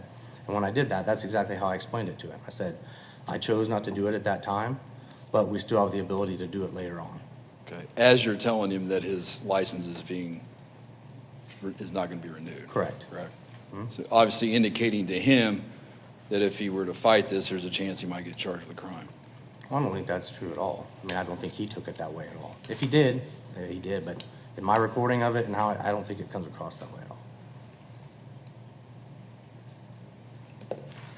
Have you ever been to Vixen's? I have not. So you're testifying about the layout of the inside of a business you've never even been to? Well, there's been plenty of video to show it. I have the detectives that have drawn the diagrams. I have his diagrams himself that he has drawn to show the layout. I think that it's fairly simple for me to be able to explain. You've not been inside? No, I haven't. Well, I can't say, not since I've been back up as a supervisor. No, I have not. Well, I've been in that club as it was different clubs or different, but I can't say he hasn't changed the layout Well, since then. since Mr. Trotter's had it and it was licensed as Vixen's, have you No, I haven't been in there since not then. been in there? No. So when you're giving testimony about how this all transpired, you really don't have any knowledge of it personally? Well, other than what they've told me. Well, what somebody else has told you, correct? I did not see any of the violations that I'm speaking to now. You don't have video of those violations inside, correct? No. So it's all based on what Detective Cates told you, correct? Correct. Who was one of the undercover officers? And based on what Detective Purcell told you? Correct. Correct? Who's one of the undercover officers? Correct. And based on what Officer Detective Baker told you? Correct. Is that correct? And Officer Baker is the one who initially reached out to the person who made a listing on the back page. Correct. Is that correct?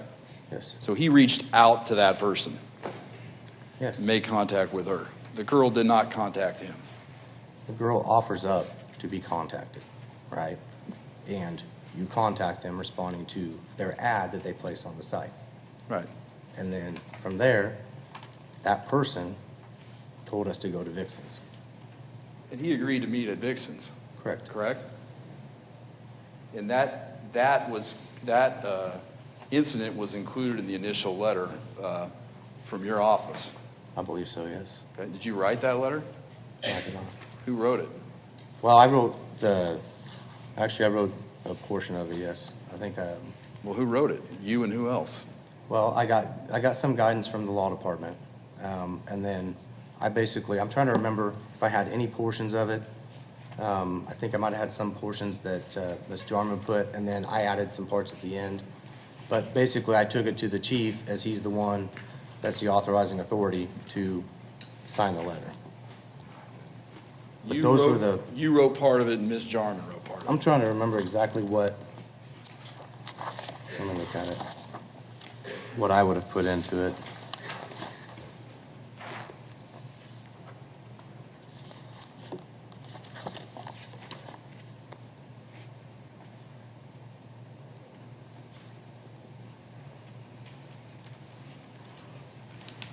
So I think I added in parts of the dates, like when it was submitted on August 23rd, and that your current license expires on September 1st, because I had that information to me. Who wrote the second paragraph?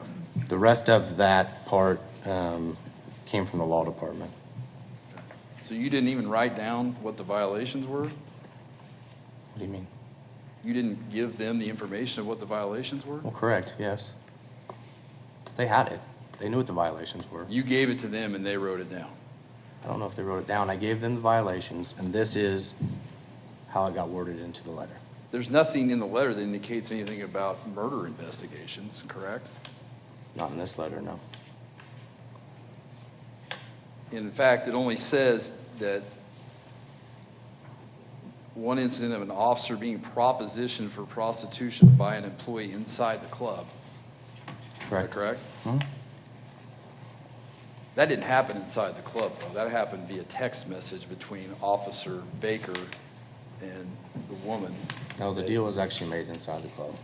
Well, he left the club after that and went to another hotel room when the girl was The arrested. conversation was inside the club, where they spoke about the money and they made the deal was inside the club.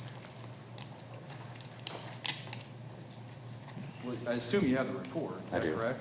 Yes. The report indicates there's text messages going back and forth between Officer Baker and the woman, Correct. correct? Mhm. And in those text messages is where Officer Baker agrees to meet the woman at the club. Correct, yes. And he meets her at the club, and then they leave and get in his car and go to a hotel room. Do you want me to read from the, No? Is that, I'm asking you to answer a question. what, ask it again? After he meets her at the club, they leave the club, get in his car, and go to a hotel room at the Surf Motel. Okay. Is that correct? Yes. And at that point in time, they're going to this, the girl is arrested outside the Surf Motel. Is that correct? I believe so, yes.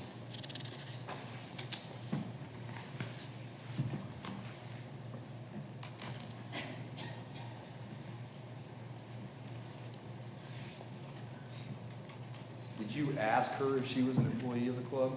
They interviewed her, yes. Did you ask her? I didn't personally know.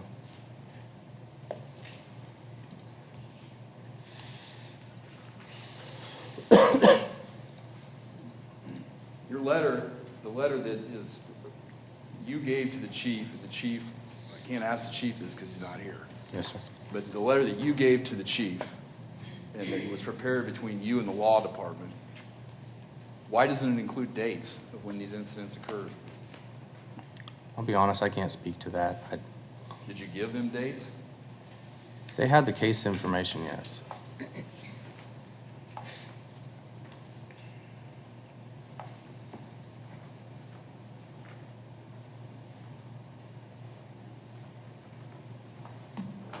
The second incident contained in the second paragraph of the August 28th letter indicates 2 incidents of employees themselves exposing themselves in the club. Is that correct? Yes, sir. And it doesn't give a date. In that letter, no, it doesn't.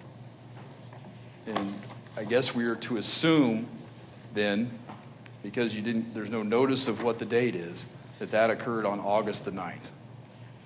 Is that correct?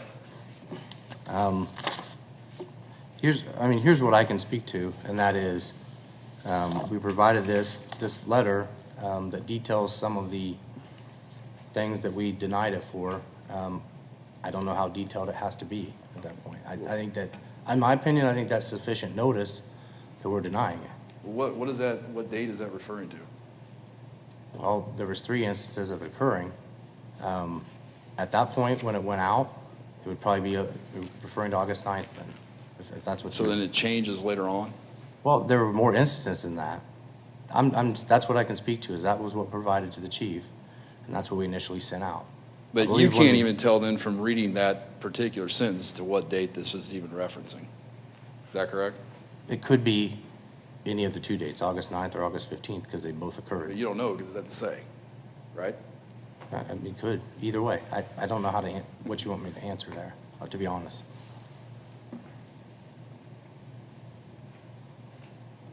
You've testified about the August 9th date. The incidents involving Detective Purcell, and now you've also testified that you don't want them to testify because they're undercover and there's an investigation. Is that correct? Correct. You've also testified that investigation's over, correct? Well, you spoke to earlier, you spoke to a criminal that they would have to testify. The problem here is that this is televised, it's public, so it only makes sense for us to not have them be here at this specifically. and not allow Mr. Trotter to confront them because it's never been in charge through the city of Wichita either, correct? I still Is that a believe that there's, question, Mr. O'Hara? Yeah, not allow him to confront them because it's not been charged. we're speaking to the license, not to whether he's been charged with a crime or not, correct? That's correct. It is about the license. Okay, well then, I don't understand where the confronting them comes in and being charged. I'd see those as two separate issues. Well, he has the ability to be able to ask people questions through due process And rights. he can ask me those questions and I You can weren't answer. there. I think you need to move on. Okay. August 9th, Detective, the incidents that you've testified about, the only observations that were made from the 2 hours that Detective Cates and Detective Purcell were in the club involved them. That's all they report to in their reports. Well, do you train officers? Are you, as a lieutenant, do you train other officers? Yes. Do you teach them how to write reports? Well, not these officers, but I have in the Have you past, taught? yes. When you teach people how to write reports, isn't it true that you tell them to include all the important information? Yes. Is that included anywhere in the reports that they made observations of other people? On the 15th, I believe it is, yes. On the 9th is what I'm asking you about. On the 9th, I don't know that there's any other observations other than what they observed. And they were in there for 2 hours, correct? Detective Cates reports that one of the girls approaches him, and then he has money out for a tip. And he did not hand her the tip, correct? He held it out. And I asked them to describe it to me, and they said they hold it out like this. And he didn't hand it to her. That's handing it to her, is it not?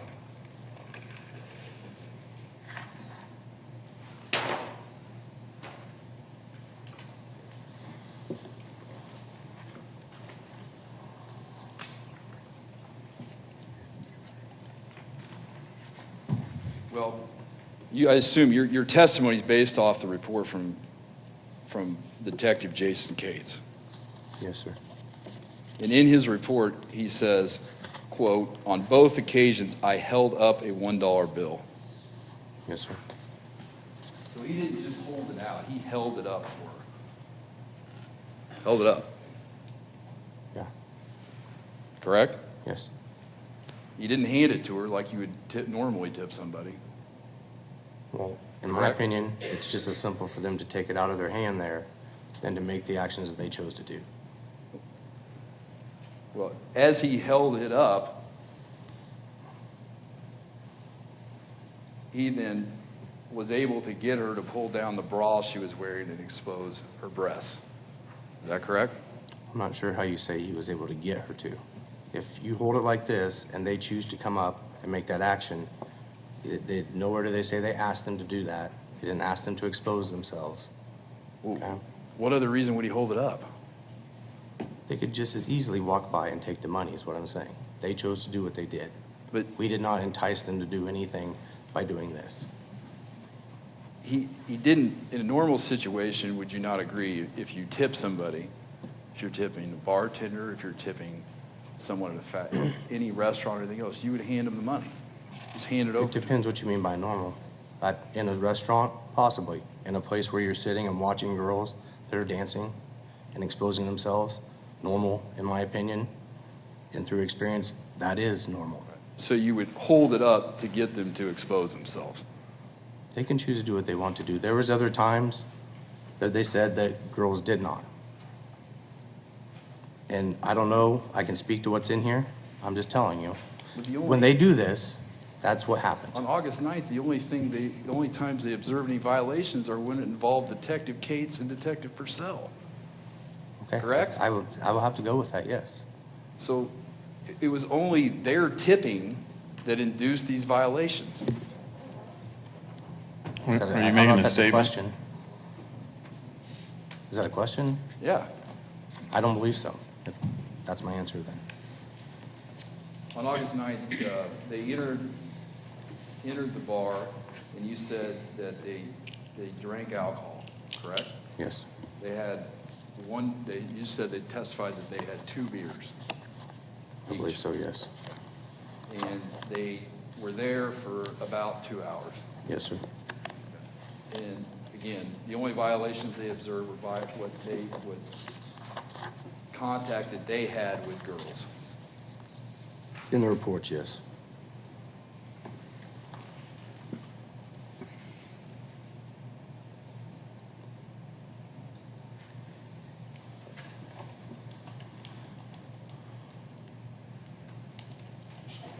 Did you get a name of the girl that night that this involved? Yes, I have the names. Did you get one that night? On August the 9th?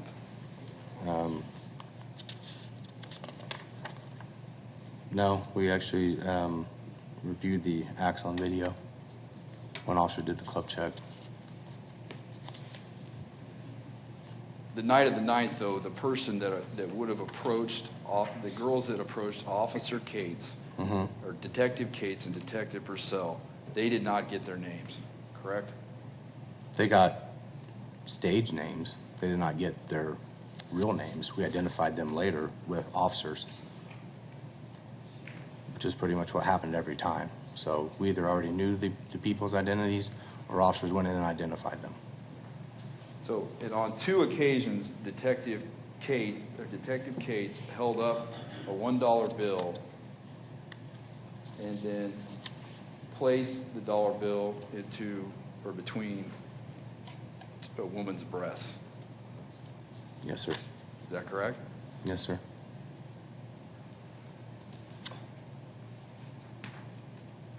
And then you testified there's another occasion where Detective Cates held up a $1 bill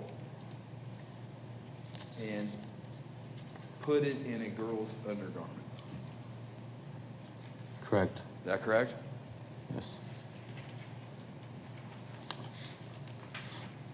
And because he put it in her undergarment, he then says he was able to see her vagina. Yes, she says that she proceeded to pull the red undergarments that she had away from her body, exposing her vagina, and placed the dollar bill into the undergarment next to her left hip, away from her vagina. So he didn't see her vagina until he held up the $1 bill. No. He didn't see the woman's breasts until he held up the $1 bill. I don't know. By the report specifically, I can't say that he did or didn't, yes. Well, I mean, you've testified to what's in the report. Correct. The report says It says that they came asking for tips, yes. and it wasn't until he held up the $1 bill that he observed the breasts. By how it's stated, yes.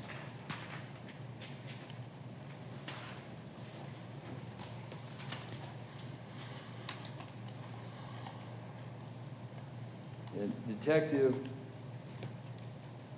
Purcell wrote a report and indicated... Mr. O'Hara, can you pull that mic over if you're going to lean over?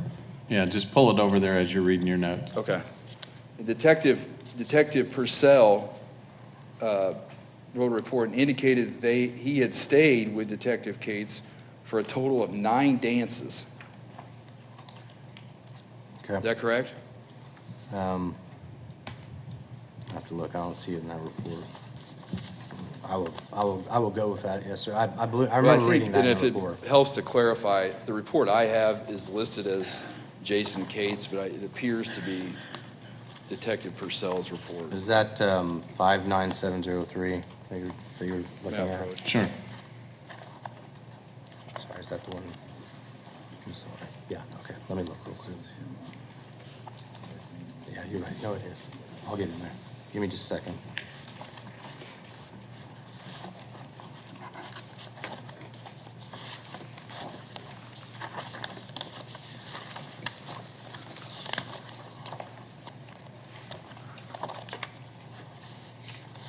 All right, yes, sir, I'm with you now on the report.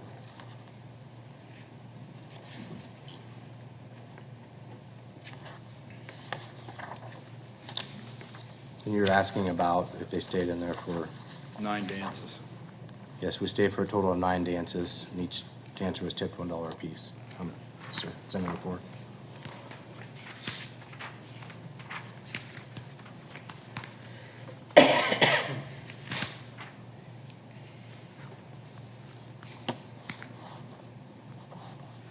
You know who told Detective Cates and Detective Purcell to go undercover on August the 9th? To go undercover? Yeah. I mean, it would have been from me authorizing it to happen. Okay.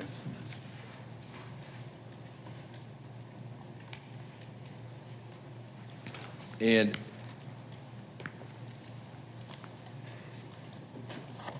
they then go back on August the 15th. Correct. Is that correct? Both Yes, sir. Detective Cates? and Detective- No, on the 15th, there was Detective Cates and another detective, not Detective Purcell.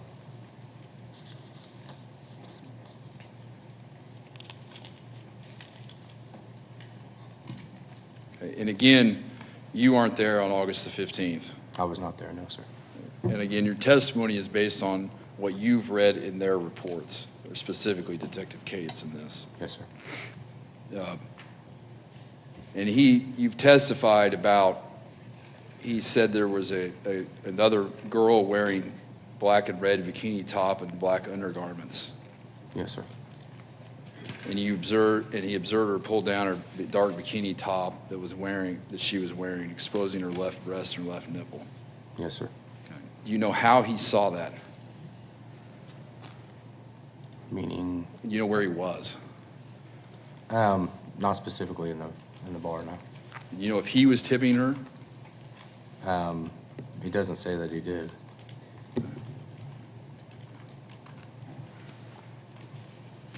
The only observations were what I spoke to on what he observed, no action, She was clothed though at that time, is that correct? except for the exposing.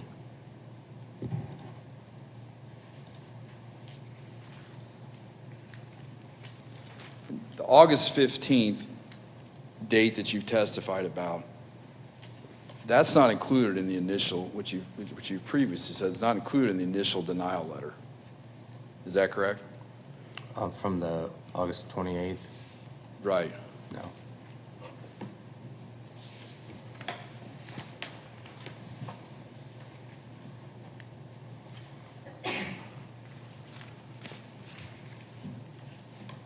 You've also testified that there's a room adjacent, I guess, to the main area of Vixens, based on what you viewed in the videos.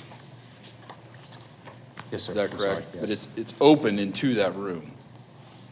There are There's- doors to that room, is that I correct? believe that the door's shut. I believe that you have to go through a door.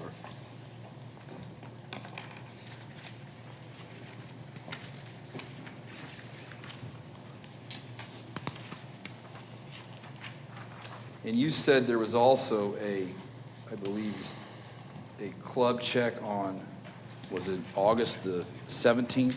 Yes, sir. And what was the purpose of the club check? We went out on that Friday night, one, to continue our investigations between prostitution and public nudity. We also had uniformed officers available because of what occurred on August 13th with the homicide. On August the 17th, when you did the club check, did you observe any other violations? The officers or the undercovers? The officers doing the club check. Not inside the club. The uniformed officers, I don't believe, cited any violations. They identified employees. They didn't observe any issues with the door either, is that correct? Not that I'm aware of.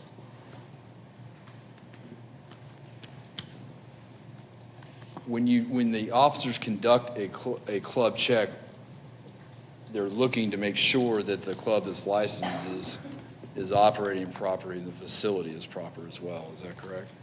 That's part of it, yes. Is that what they were told to do in this club check on August the 17th? They would have been told to identify employees that we asked to be identified and look for any obvious criminal violations that they would see. We knew the status of the licensing. We already knew all that. So obviously wouldn't be checking the status of the licensing. I don't have any idea whether anybody was told to check a door or not. I don't. But there was no citations or no violations from that club check on the 17th involving the officers. No citations from the officers. But then you testified again that Officer Cates again went in undercover, or Detective Cates again went undercover on the 17th as well. Same night. Same night as the club check. Same operation. And violations occurred before the club check. Again, while he was in the club, he approached the stage, again holding up a $1 bill. Yes, sir. And as he approached the stage, then one of the what you testified to, one of the girls comes towards him, and as a result of the tip, then exposes her breasts and nipples. So, and do you want me to clear this up? Do you want me to read from the report, or? Well, just answer the question. It says that he did approach the stage and was holding a $1 bill. That the female approached him, pulled down the top to a lace one piece that she was wearing, exposing both her breasts and nipples. There was nothing covering her nipples. He placed a $1 bill between both breasts. She then pulled her top back up, holding the $1 bill in place. When her top was up, you could still see her breasts and nipples through the lace fabric of the one piece that she was wearing. Yeah. Mr. O'Hara, would it speed things up if he just read the report? You keep referring to the report and reading excerpt after excerpt. Would it speed it up if he just read the report you keep referring to? No, I mean, I'd like to ask him questions based off, I'd like to ask him questions just based off what's in the report, if I could. Which you're doing, one piece at a time. You're just simply asking him, is that in the report? Would it help for him to read one full page and then ask him? I don't think so. All right. And I'll do whatever you would ask me to, Mr. Mayor. But I'm just going to encourage you to speed it up a little bit. yeah, I mean, it's it's difficult when you're asking somebody who really isn't there, though, a question about what happened, and he's having to reference a report. His testimony is all based on what's in another report. You continue to read excerpts from the report.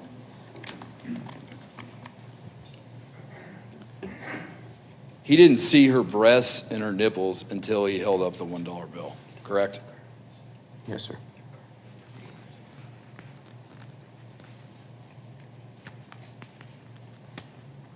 The money that was used for the alcohol and for the tips was city money.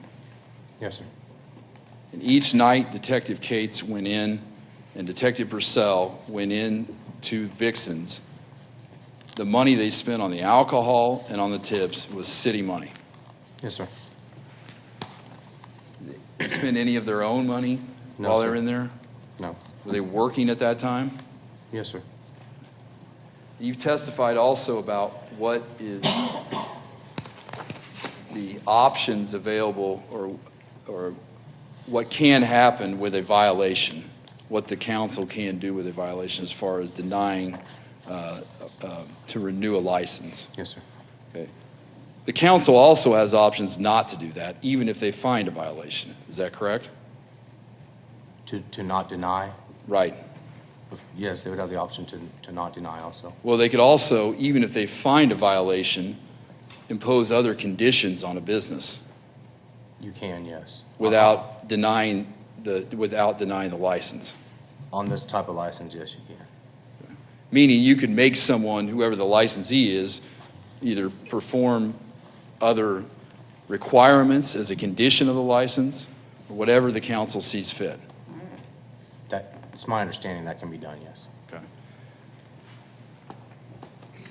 Okay. Is there a reason in this why the police department chose not to ask Mr. Trotter if they believe there were any problems to fix them?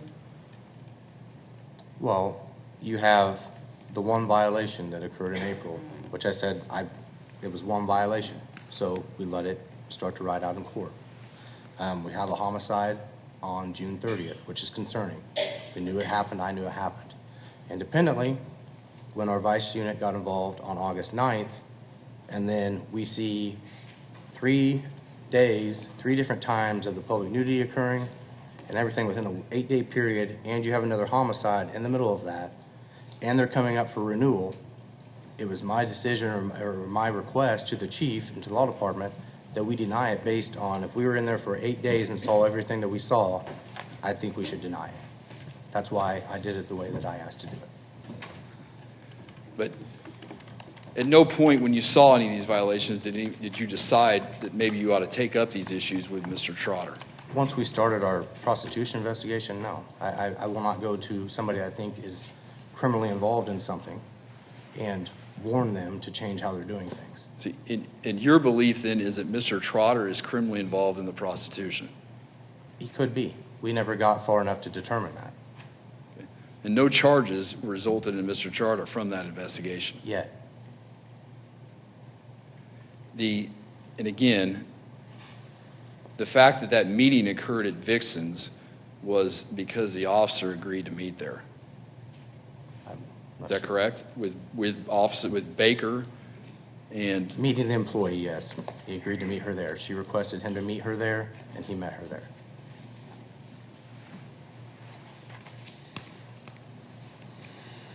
And was it after that incident that you made the decision that you were going to try to make sure that the Vixen's license was not renewed? No, it was the culmination of, like I just said, the culmination of August 9th through August 17th, where we were in there 3 times, saw what we did every time we were in there, and then in the middle of it, a homicide occurs in the parking lot. Those trigger events right there are why I said, and why I made the determination to request to say we should not renew this license at this point. And the homicide that occurred in the parking lot, are there police reports regarding that? There are. And you have those reports, is that correct? Not here. Your office has them? The department has them, yes. Okay. So they are available? Yes. Is there a reason why they weren't turned over in this incident? I can't speak to that. But that is the incident you're speaking of regarding the homicide that you said occurred. That wasn't included in the initial denial letter. No, it was not. And that information, in fact, wasn't disclosed until yesterday. I can't speak to that either, sir. I don't know when you were Did you notified give of it to what. the law department before yesterday? I don't know what you mean by give. Did you give the information regarding the homicide to the law department before yesterday? They were aware of the homicides before yesterday, yes. Did you ask them when you were helping construe the letter to include that information in it? I don't recall if I did or didn't. Why wouldn't it include it? Well, this, and especially this hearing, is based on mostly the entertainment establishment violations to deny it. I just think that it's prudent that council knows to be informed about the incidents that occurred there. The incident of homicide specifically occurring in the parking lot might not be at face value in city ordinance as a reason to deny. But all of the public nudities are, and I think it all goes into play together, if you want the truth. And the fact the homicide happens in the parking lot, if that information is included, it makes Mr. Trotter look bad. Well, I think that people should be aware of it. Nothing further. Thank you. Do you have a rebuttal? Briefly. Okay. Just want to go over a couple things. First of all, there was a question early on about complaining that you haven't been to the club, so you don't know the layout. But Mr. Trotter submitted the layout in his application, didn't he? He did. And in that application, it's on page 2 of that little booklet, the blue booklet that I handed out. There's a drawing of the club, and I don't see anywhere in the rooms that he listed where there's a private dance booth for the women who work at that club and their customers. Do you see one of those? No. Now, if he made, so defense counsel wants to know how you could possibly know, since you haven't been there, isn't it part of the ordinance if you make a significant change? And I'm not saying that little room is a significant, but if you took the stage out or made a significant change, they have to report that, don't they? Yes, they do. And has anybody ever reported to you that he made a significant change? Not that I'm aware of. And in fact, didn't the detectives who worked this case say that there was a stage and they saw women dancing on the stage? Yes, they did. In fact, they were really detailed and said one was laying down, showing her stuff when she was laying down and dancing, correct? Yes, ma'am. And on that August 9th date, at the end of Detective Cates' report, didn't he say that one of the women working there offered him to go into a private room for $60? I believe he did say that they were offered to go into a private room. He turned that down, didn't he? He did. But she said specifically that the bar gets $5 of that $60 when she goes into that room, correct? I have to look at that, ma'am. That's August 9th, and that's the end of his report. I'm sorry, I'm trying to find it as quick as I can.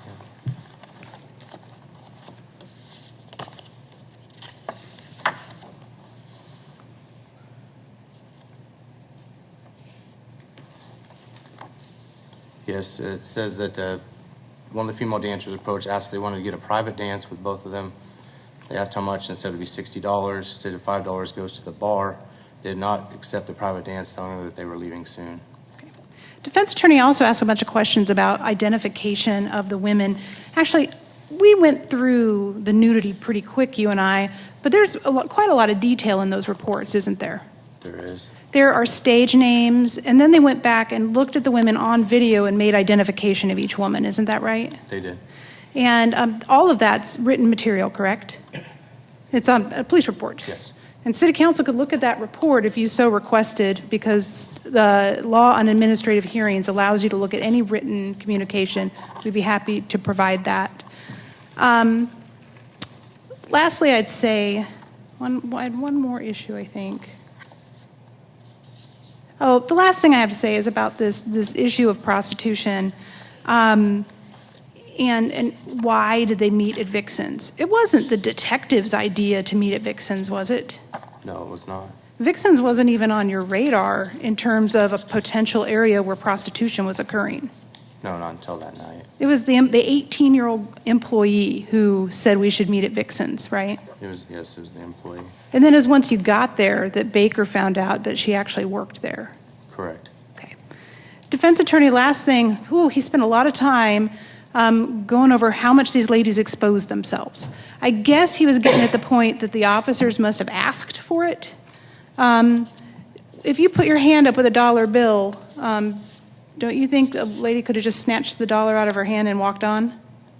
That's what I said, I believe, yes. And don't you think that even happened in some cases? They didn't report it. Okay, fair enough, then I won't say it happened. And on one of those days, the officers didn't give any money or put it anywhere like that. It was a completely separate employee, right? It was strictly observation. Okay. Yes. And you and I understand that entrapment is a criminal defense. It doesn't have anything to do with an administrative hearing, does it? I don't believe so. Okay. And neither does confrontation of witnesses or presumption of innocence, correct? That's the way I understand it, yes. Thank you very much. Any questions? I think you're excused. Thank you.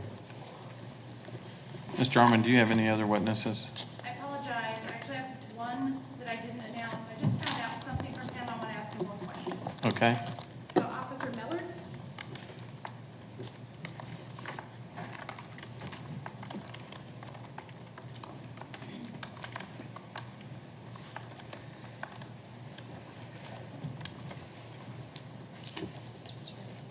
Do you swear or affirm that the testimony you will give will be the truth and the truth and nothing but the truth?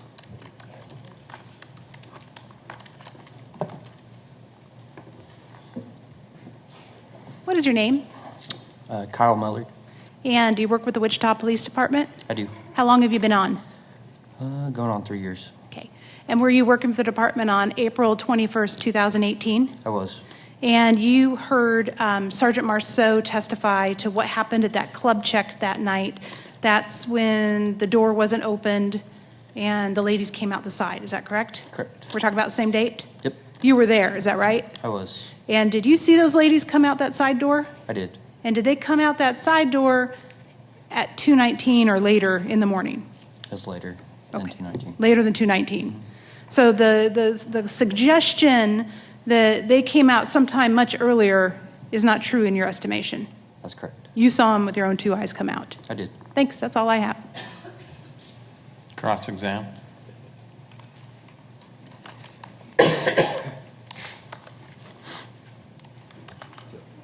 Officer, you were there watching the west side door then, is that correct? That's correct. So when you guys all are together and you go to the club, do you all approach the club at the same time?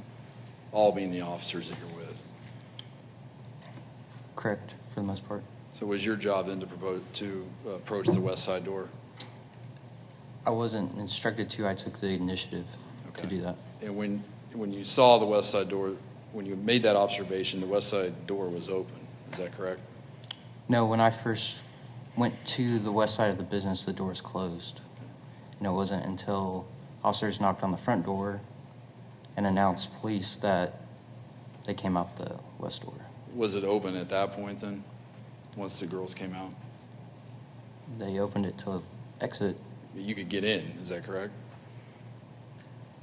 I could walk in an open door, yes. Well, was it, I mean, you could have gained access to the club at that point? Correct. Okay, so you could have gotten into Vixens. Did Correct. you go into Vixens? I did not. Did you see any other officers go into Vixens? I didn't. Okay, nothing further. Any rebuttal? Thank you, you're excused. Thank you. Ms. Jarman, do you have any other witnesses? I do not. Okay. And at this time, we'll ask for the applicant and the representative to call their witnesses. We'd like to call Detective Cates.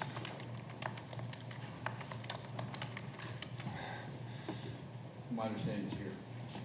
So were you planning on calling any witnesses other than Detective Cates? We're going to call Mr. Trotter. Was that your only witnesses? Detective Cates, and Mr. Trotter, and Detective Okay. Purcell. Detective Cates is working undercover? Yes. We're not going to call Detective Cates to a proceeding that's televised as an individual that's working as an undercover police officer. So that's not going to happen. So you need another plan of action. Do you have another witness that you would like to call? Detective Purcell. Is Detective Purcell working undercover? Yes. Same drill. Lieutenant Easter said that part of the investigation, that when you have investigations over for possible charges, that that's done. But if you blow their cover, they're done in that job. And Yeah. it takes a lot of money and time to train people to do this job. Yeah, we're not going to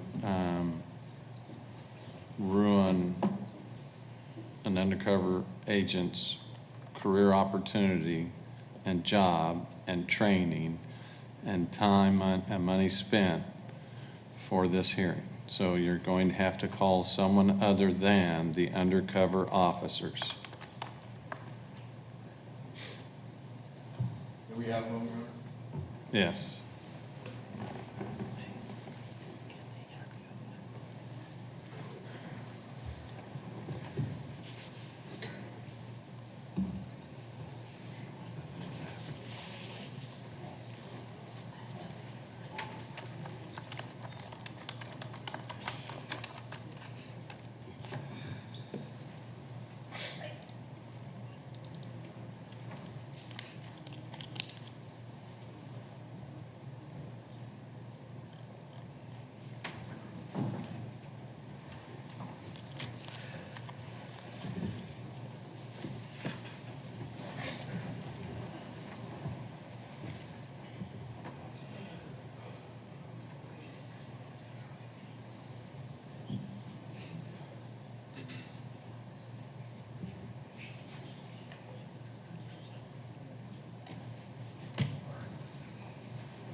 requested that the civilians that had taken, that were involved with some of this be present. I don't know if they are. Okay, again, Mr. O'Hara, are you familiar with the civilians that were there? From the reports, Had you asked for any of them to be present at this hearing? Was Yes. that part of your defense? yes. Who did you ask? Hannah Fisher,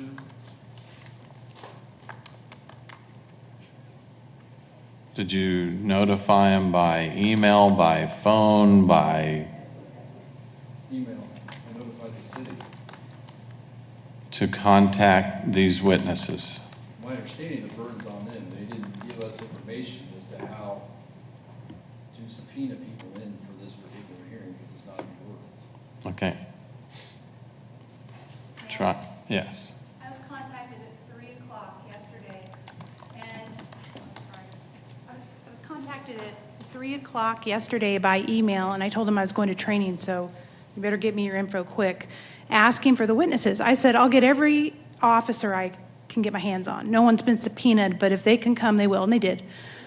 Those are civilian witnesses who work for Mr. Trotter.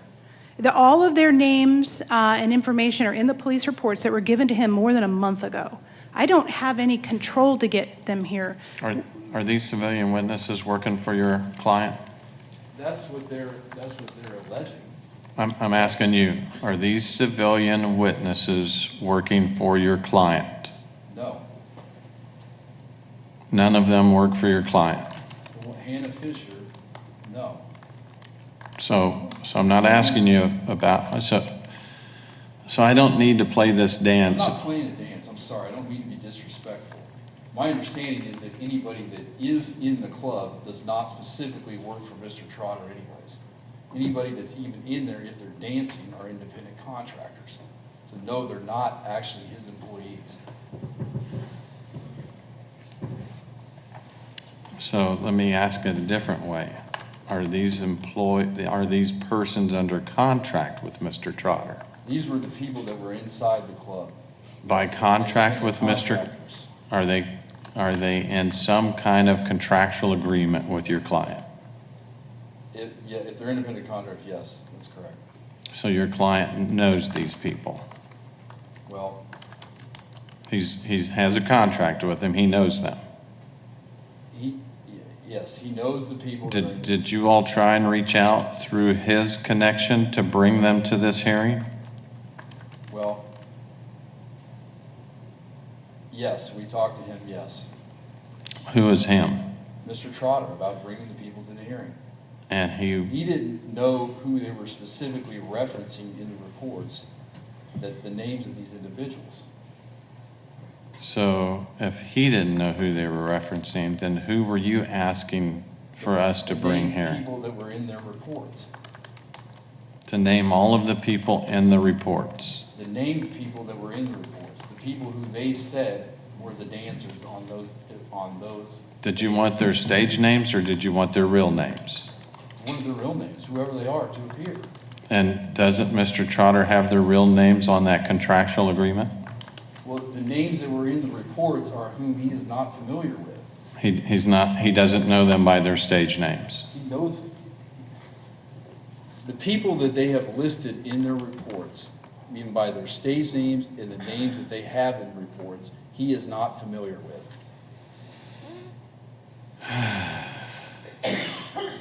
So at this point, I'm going to suggest that you call the other witnesses that you were intending to call.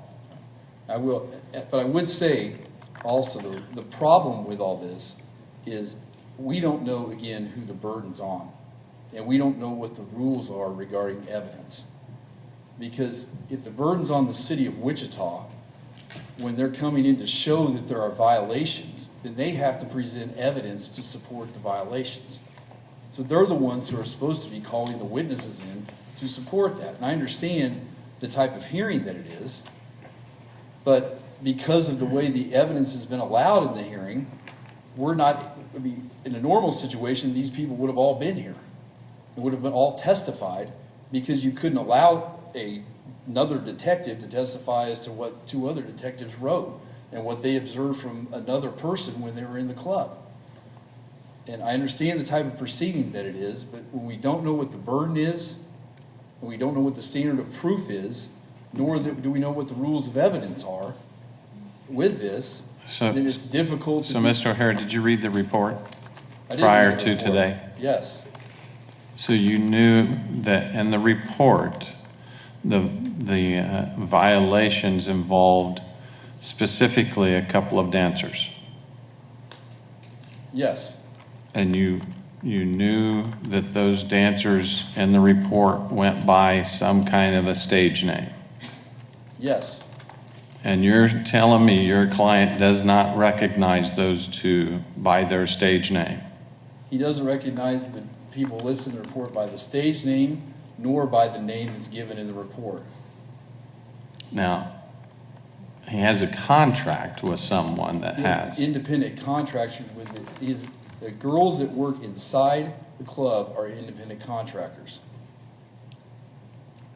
The So- people that they've listed on the reports from those nights, when they were there, Okay, he before doesn't recognize. before you call up your witnesses, and because we keep discussing this issue, why don't we call up your client, because I have some questions for him, so that he can answer them directly.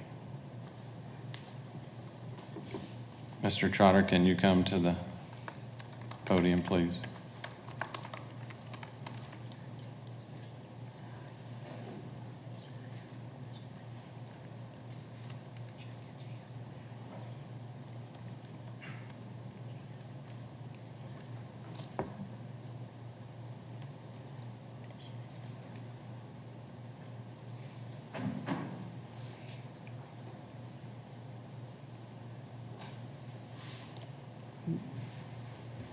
Jennifer, I'm still working under the latitude of I can ask questions of. Yes, Mr. Mayor, that is provided for by ordinance. Okay. So, Mr. Trotter, can you come up to the podium, please?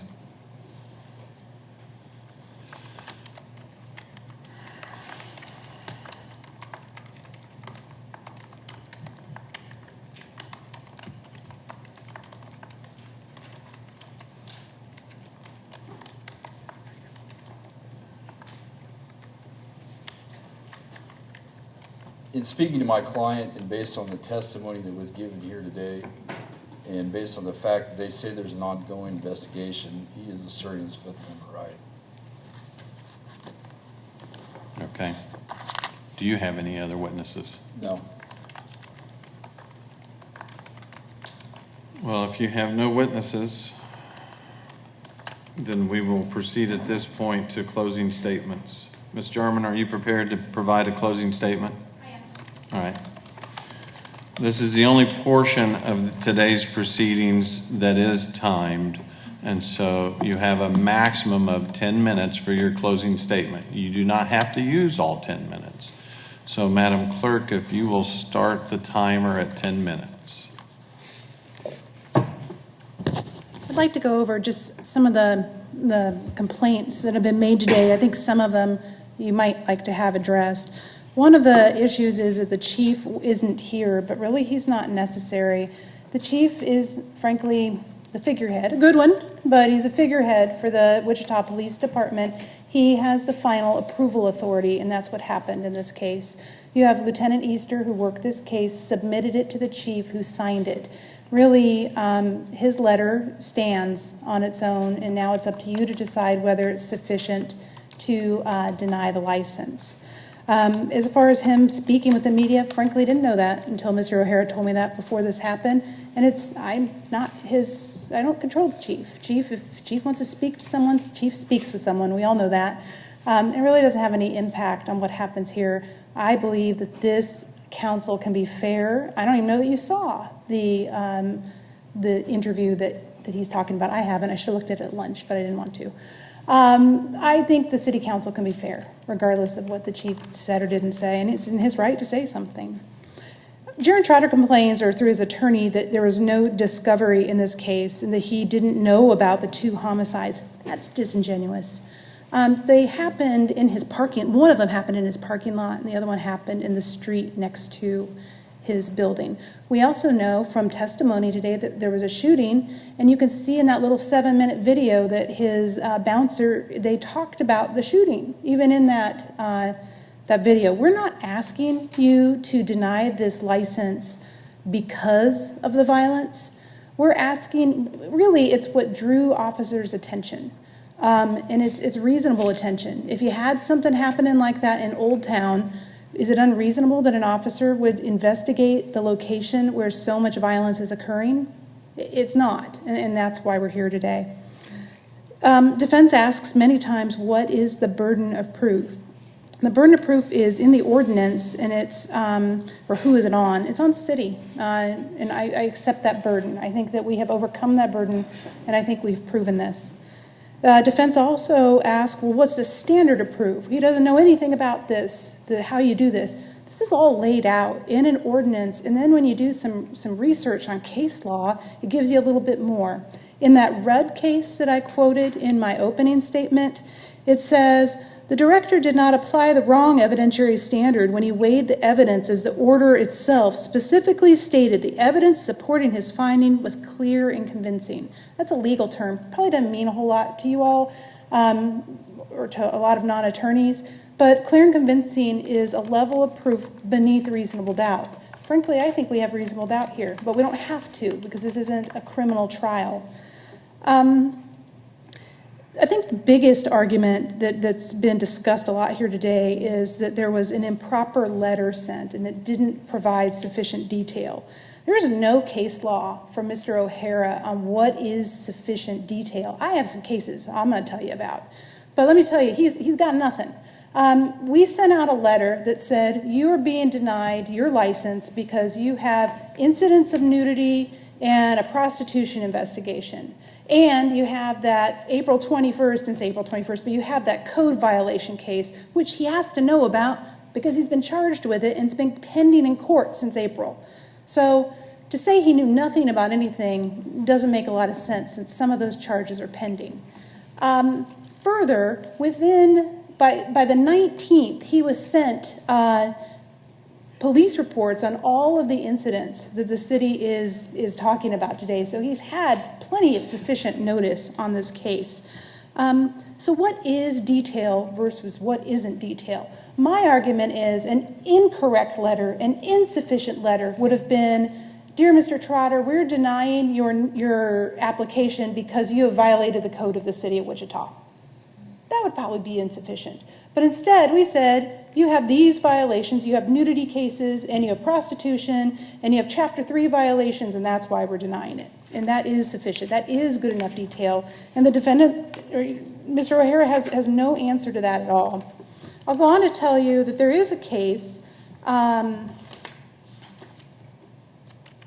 I apologize. The case talking about clear and convincing was actually that disc heat case versus the Department of Revenue. The Rudd case, it's Rudd versus the State Board of Health. It was a case about someone being denied under the state statute a daycare license, and the court talked about what happens in that situation. And I'll tell you that in that case, where the State Board of Health has denied a license under KSA 65504, that has to do with daycare licensing, without meeting the procedural requirements, which is what they're claiming here, and the reviewing court cannot make a conclusive order, the court could remand the proceeding to the board for further hearing upon the application for the license. So what that means is if we get to district court and district court says, look, you didn't talk enough about, you didn't meet enough due process, they could send it back here. They could have a hearing over there, or they could send it back here. And I know that would be a long process, but what that means is they don't just dismiss it. It doesn't just go away. So because you're claiming some kind of due process violation because you didn't get the dates in your first letter, it doesn't mean the whole case goes away and poof, you get your license. The city makes a mistake and poof, you get your license. What it does mean is the city has to fix it. The city needs to send you a letter, which I did.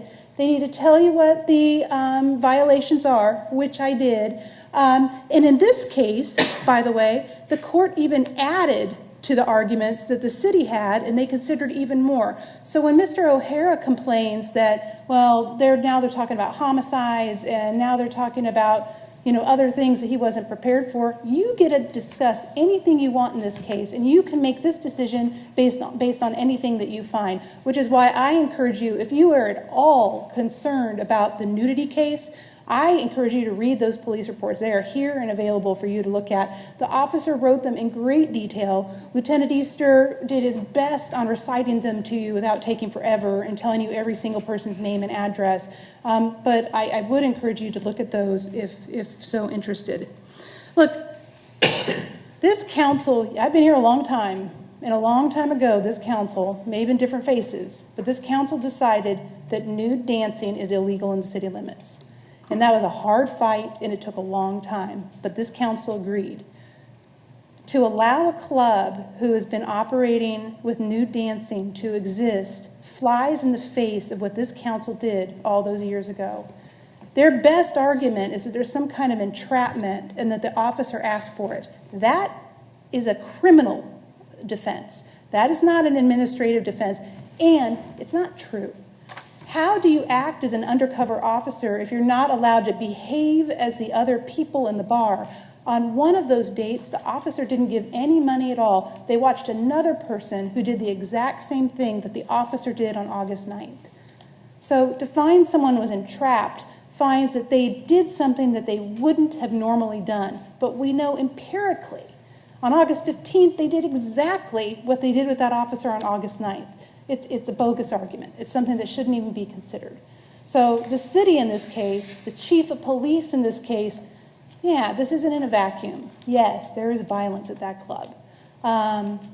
But taking it even outside of the vacuum, you have the power to deny them their license if you find any of those nudity ordinances were violated, if you find any of those Chapter 3 ordinances were violated, and we think that we have proven this case well beyond clear and convincing. Thank you.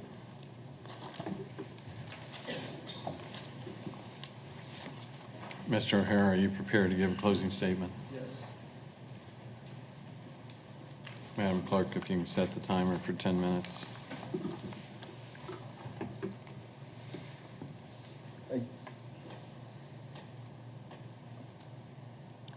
Again, we would ask that this hearing be limited to what's contained in the initial denial letter, which is the August 28th letter from Chief of Police Ramsey.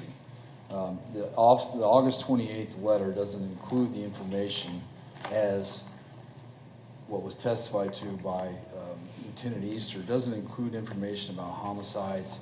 It does not include the other incident that's been talked about, which had happened on August the 15th, and it really doesn't include the incident that would have happened on August the 17th of this year. Our position, again, as we stated initially, was that the letter dated August the 28th doesn't provide proper notice. I disagree with the city's assertion that if the court finds that there's not proper notice, that somehow or another the case doesn't necessarily go away. I don't think that that's accurate. If there's not, again, this notice is a due process right, and when the letter only gives, on the August 28th letter only gives these outlines what we consider to be 3 incidents, doesn't give dates for those incidents, doesn't tell you who's involved with the incidents, it obviously becomes very difficult to defend that. And I know that, as was stated now, the burden's on the city of Wichita, which we would agree with, but we're still in a situation where we have to defend against these violations. Yes, they have provided police reports. Yes, there was a letter sent afterwards on September the 19th outlining in more detail what they consider would have happened. But that letter obviously came as a result of the appeal filed by Mr. Trotter. And the notice that's given on the letter in August of 28, 2018, from our perspective, isn't proper. And it includes, which my understanding was prior to the hearing, that which was an allegation about prostitution that wasn't going to be pursued by the city, but it appears that may have changed. But the allegation regarding prostitution, again, That's a situation where the officer contacted, there was an ad on Backpage. The officer contacted the girl whose name was on, who was on that ad, and then met her at Vixen's and went to another place. There's no indication from that Vixen's had anything to do with that. The two incidents of employees exposing themselves in the club, as Lieutenant Easter testified to, that appears to be what they're referencing happened on August the 9th. The August the 9th incident involves Detective Cates, involves Detective Purcell. They're both inside the bar undercover. As they're inside the bar undercover, they're drinking beer, and they stay there for approximately 2 hours. They stay there for 2 hours, and during that time period, they say that a woman approached them, I believe, twice, and Detective Cates then held up a $1 bill and then placed the bill inside or between her breasts, and at the time that he did that, was able to observe her breasts and her nipples. Then the other incident was involved that same night, also involved Detective Cates, where he again held up a $1 bill, and this time he placed it in the other woman's undergarment, and at that point was able to see her vagina. The last incident that's included on the August 28th letter is an incident where they describe it as where officers were not immediately allowed into the club, and patrons later exited after closing hours. Our position with that is that when the officers approached the door to the club, that they did ask to come in, and when they asked to come in, the person who was behind the door told them that they couldn't open the front door from the inside. The door was locked. So, as Officer Millard testified to, they approached at the same time. When they approached at the same time, then he saw two other individuals come out of the bar who Sergeant Marceau testified to were the girls that said that they did not work there. Officer Millard did say, though, that he could have gotten access into the club through the side door. Our position with that is that if you look at the ordinance that was referenced by the city, and we've included that too, with the right of access, that ordinance, if you look at that, it doesn't say immediate entry. It says they have to be allowed entry. And they could have gotten in through the side door. When you really look at what's going on here and you look at what is involved with the initial denial letter, it's our position what you have is you have in the first one, again, the prostitution, which we think all happened outside the club. And with the second incidents listed, which are the employees exposing themselves, the officers on the August 9th, the only thing they observed were incidents involving themselves. They didn't involve anybody else. They didn't see girls doing that to the other patrons of the bar. They only saw it going on with themselves. It's clear from what's happened, obviously, yesterday with what the city's filed and the attorney's office, and including these other incidents of the homicides that happened earlier in the year, and then obviously the police chief's interview, that this is a location that they're targeting.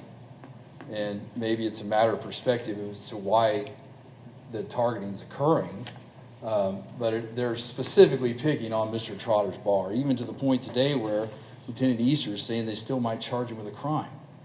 I mean, obviously, if they think that there's other stuff involved and that there are crimes, I mean, the City of Wichita Law Department's involved in the case, they could have charged that.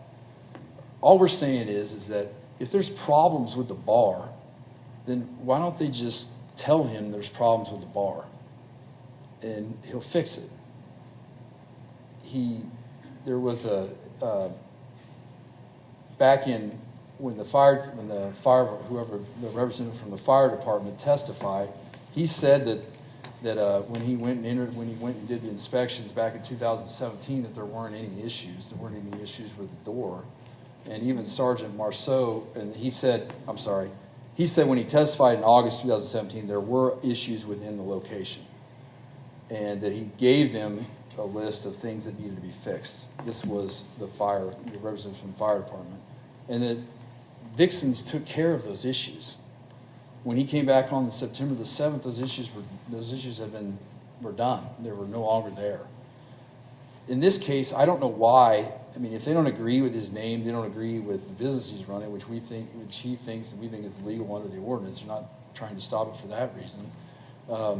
That's a different issue. But I mean, based on what they're using in these violations, if they think there's problems with the business, I don't understand why they don't just approach him and say it. It's clear there was some effort made in August to try to shut the business down. And we think that's what's going on, and obviously we think it's for other reasons, the fact that Mr. Trotter's a minority and the fact of his name. And we would ask, I think that even if you find a violation, if you find the violation for the people being inside who were not employees, if you find a violation, I think the council has wide discretion to do what it wants. I don't think you have to just flat deny the license. You can put other conditions on it if you think he needs to do other things in order for him to maintain the license. He went through a good part of 2017 without any violations, and there's a citation that was issued in April of this year of a court case that's still pending here in the city of Wichita, and there's alleged incidents happening in all the others happen in August. You know, these are due process rights. He has the right, obviously, and I know we've had some disagreements about the type of evidentiary hearing this is, but he has a right to notice and an opportunity to be heard with it. And it's difficult to know what it is you're fighting against when you don't have all the details and what the case actually involves. The letter that was given on the 28th doesn't provide that. And I think that's what this is bound by. And anytime you appeal something from one court to another, I mean, you're bound by what happened at the lower court when you're going forward. You can't modify that later. And we would ask that you allow Mr. Trotter to keep his license, allow him to renew his license. Are there any questions from the council at this point? Councilmember Blueball. Thank you, Mayor. I just got one question, and I don't know if one of our attorneys can help answer this. In making the council decision, is it only whether we reinstate the entertainment license, or can the council go above and beyond that? Jennifer Magana, City Attorney. Under City Ordinance, the council may approve the denial, suspension, modification, revocation, or imposition of additional conditions, overrule the denial, suspension, modification, revocation, or imposition of additional conditions, or modify the decision of staff. Okay, thank you. Councilmember Johnson. Thank you, Mayor. That actually answered my question. Okay. Well, at this point in these proceedings, I will tell both the applicant and obviously Ms. Jarman that we're not prepared to close today's hearing. I'm going to make a motion for us to go into executive session. We have not closed this hearing yet. So my motion right now is for us to go into executive session. I'm gonna say for 30 minutes. And so I'll move that the city council recess into executive session for 30 minutes for deliberation pursuant to city ordinance 2.04.235, C10 for legal consultation with the city attorney, which would be deemed privileged in the attorney-client relationship, specifically for legal advice, and that the executive session is required to protect attorney-client privilege in the public interest, and we will return back in these chambers no earlier than 2:30. Second. We have a motion and a second. Any other discussion? Cast your vote.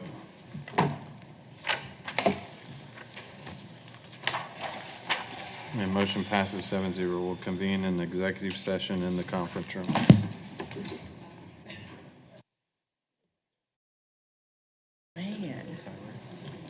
And we have returned, and at this point in the proceedings, I would move that we close the executive session. Second. We have a motion and a second to close our executive session. Any discussion? Cast your vote. And the executive session is closed by a vote of 7-0. Before we proceed to the next item, I will tell you that we are going to recess today's appeal hearing. And specifically, I'm asking for our staff to provide to all of the council members and myself the full transcript of the police report. And we would like to see the Axon video so that we could potentially view it again and hear it in better detail, because we had a little trouble hearing the audio up here. And that we are not prepared to rule on today's hearing until we take in this additional information. And I would tell Mr. O'Hara that you have the potentially to go find the two witnesses, the two contract dancers that you have concerns about. And when we come back eventually to rule on this, since we're recessing today's hearing, we have a little bit of latitude. As you know, this is not a court proceeding, and so we could provide an opportunity for you to call additional, we'll call at this point rebuttal witnesses, if you want to provide those two individuals.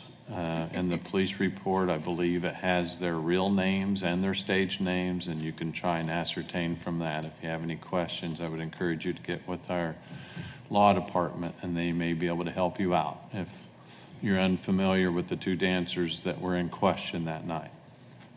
And so we will, by law, rule on this within 30 days. So we don't have a date specific yet when we're going to bring that back, but I would like for the information that we asked for to have it to us hopefully within the next week, so that we'll have ample time to be able to read the report and look at the video, and that we will bring it back within that 30-day window for a ruling. Did you have a question? Yes, Mr. Mayor. Why don't you come up to the microphone? Oh, yes. If we get the two individuals, what did you want us to do? So you had some concerns about calling them as witnesses. I'm going to give you a chance to use that as rebuttal witnesses in this case, and you could bring them up and swear them in and use them as your rebuttal witnesses. Do we just notify the clerk then at that point? So you will at that point notify our attorneys, and we'll work that into the conclusion of this hearing. One more video that we would like to have, if we can get it.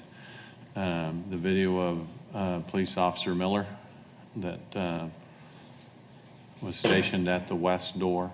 If you could get his police video, we would like to review it too. All right? Is that clear enough? Did you have any questions, Mr. Arman?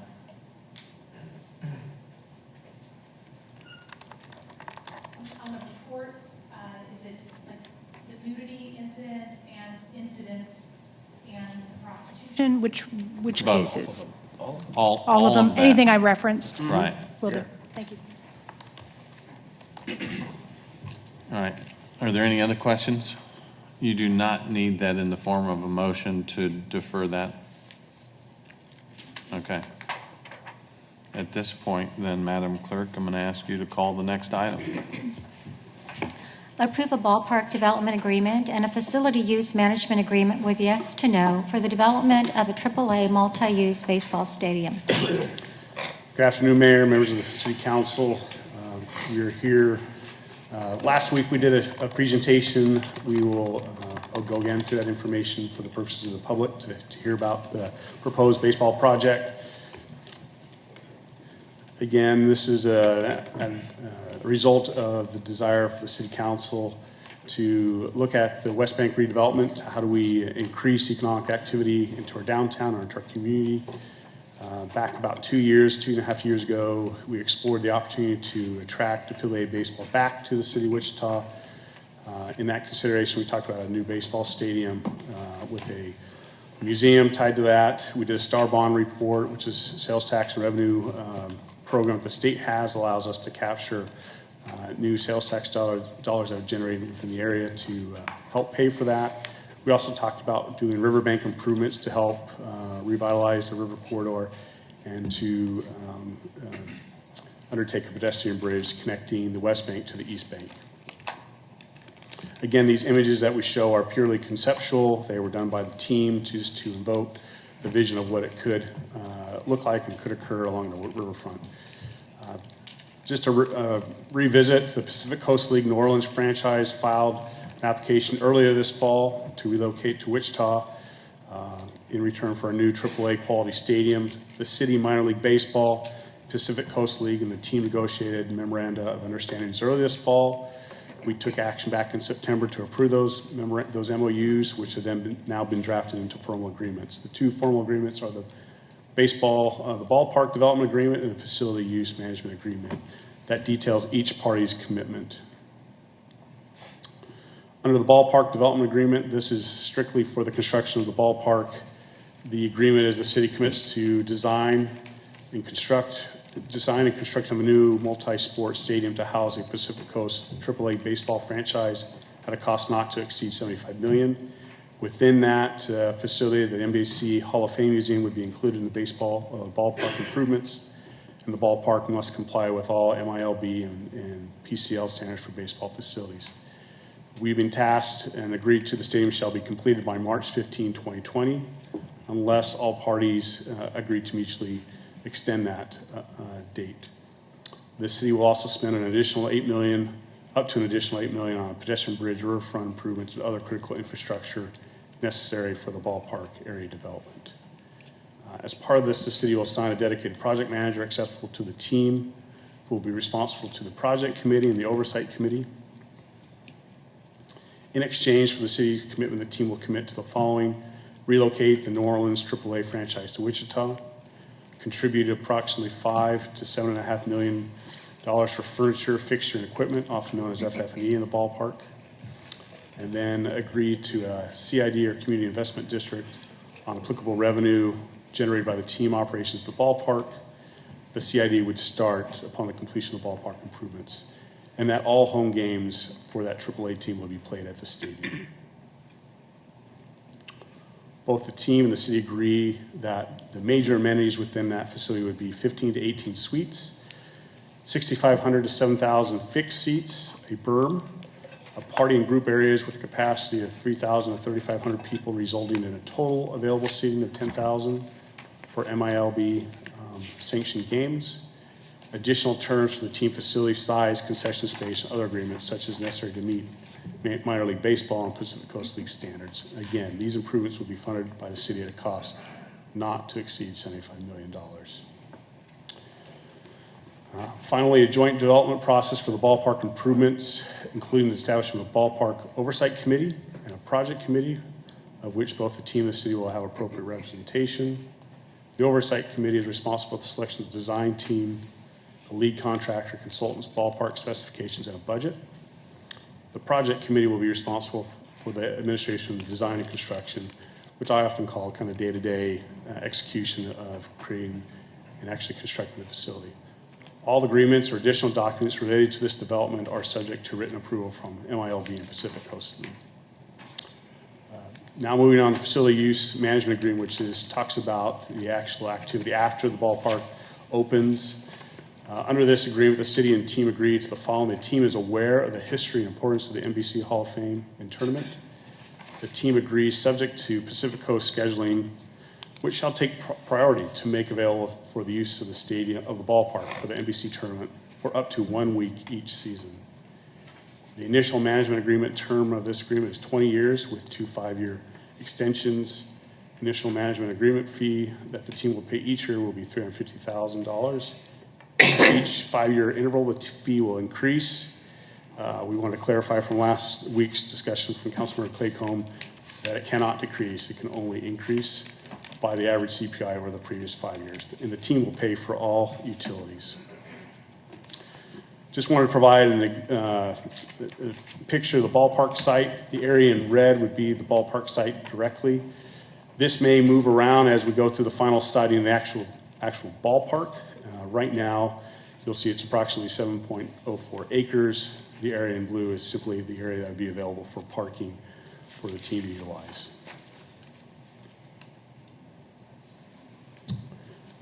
Within this agreement, the team will keep and maintain ballpark site and fixtures. That includes interior and exterior of the ballpark site.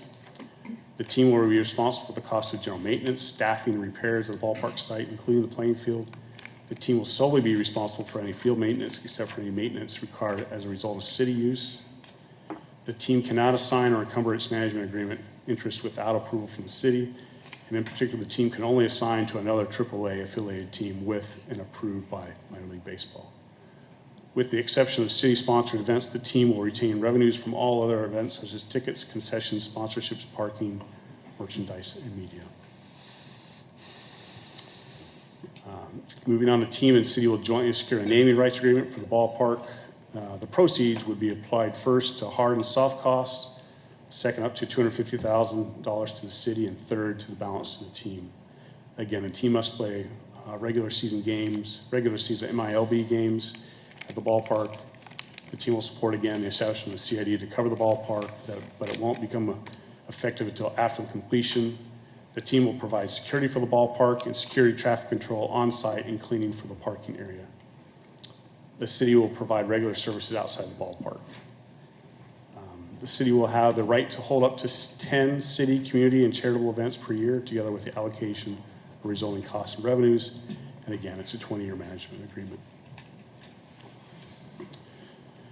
The city will be responsible for capital repairs, replacement improvements required to ensure the ballpark continues to meet the standards of the Pacific Coast League and Minor League Baseball, and that the city and team will meet every 2 years to consider the need or requirement for capital improvements and or replacements. No capital expenditure shall be made without mutual consent or agreement.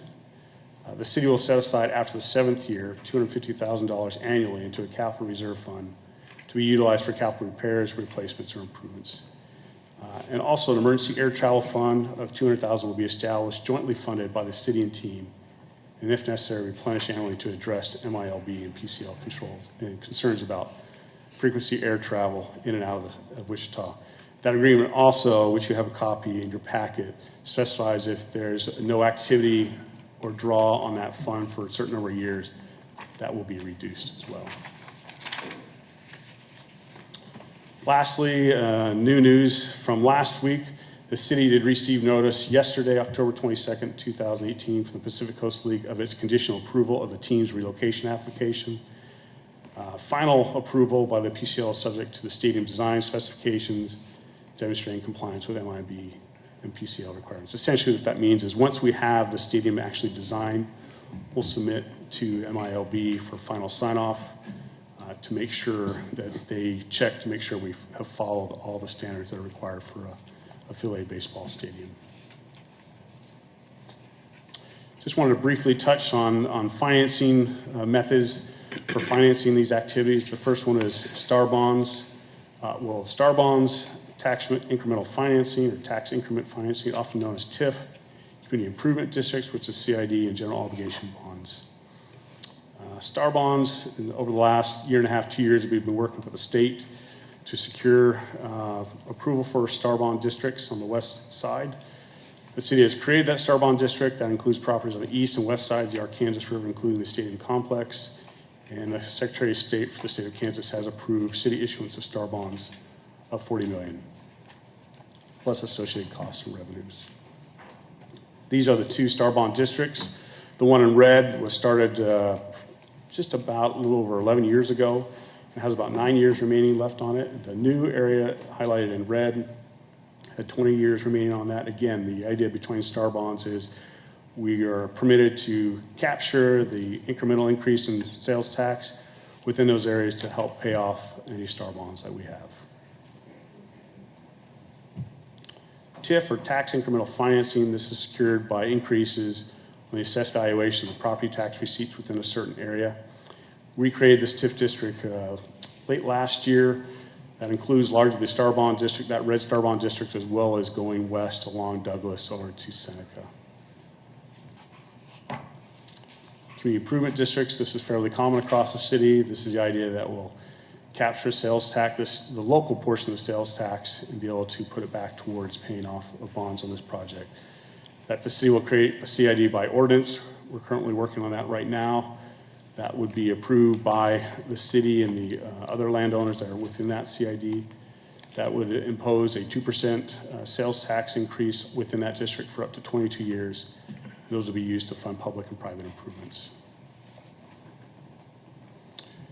Just as a review and for the public knowledge, key milestones, we're out right now. Well, early this morning, this morning, council approved the demolition bid, so that'll proceed. And we're out on the street for request for proposals for design build, which will be due October 31st. We're hopeful demolition would start in November. End of November, the selection of design build team with interviews during that month as well. Completion of the demolition would be completed by the end of 2018, and ballpark design would be substantially done within the November to February or early March timeline.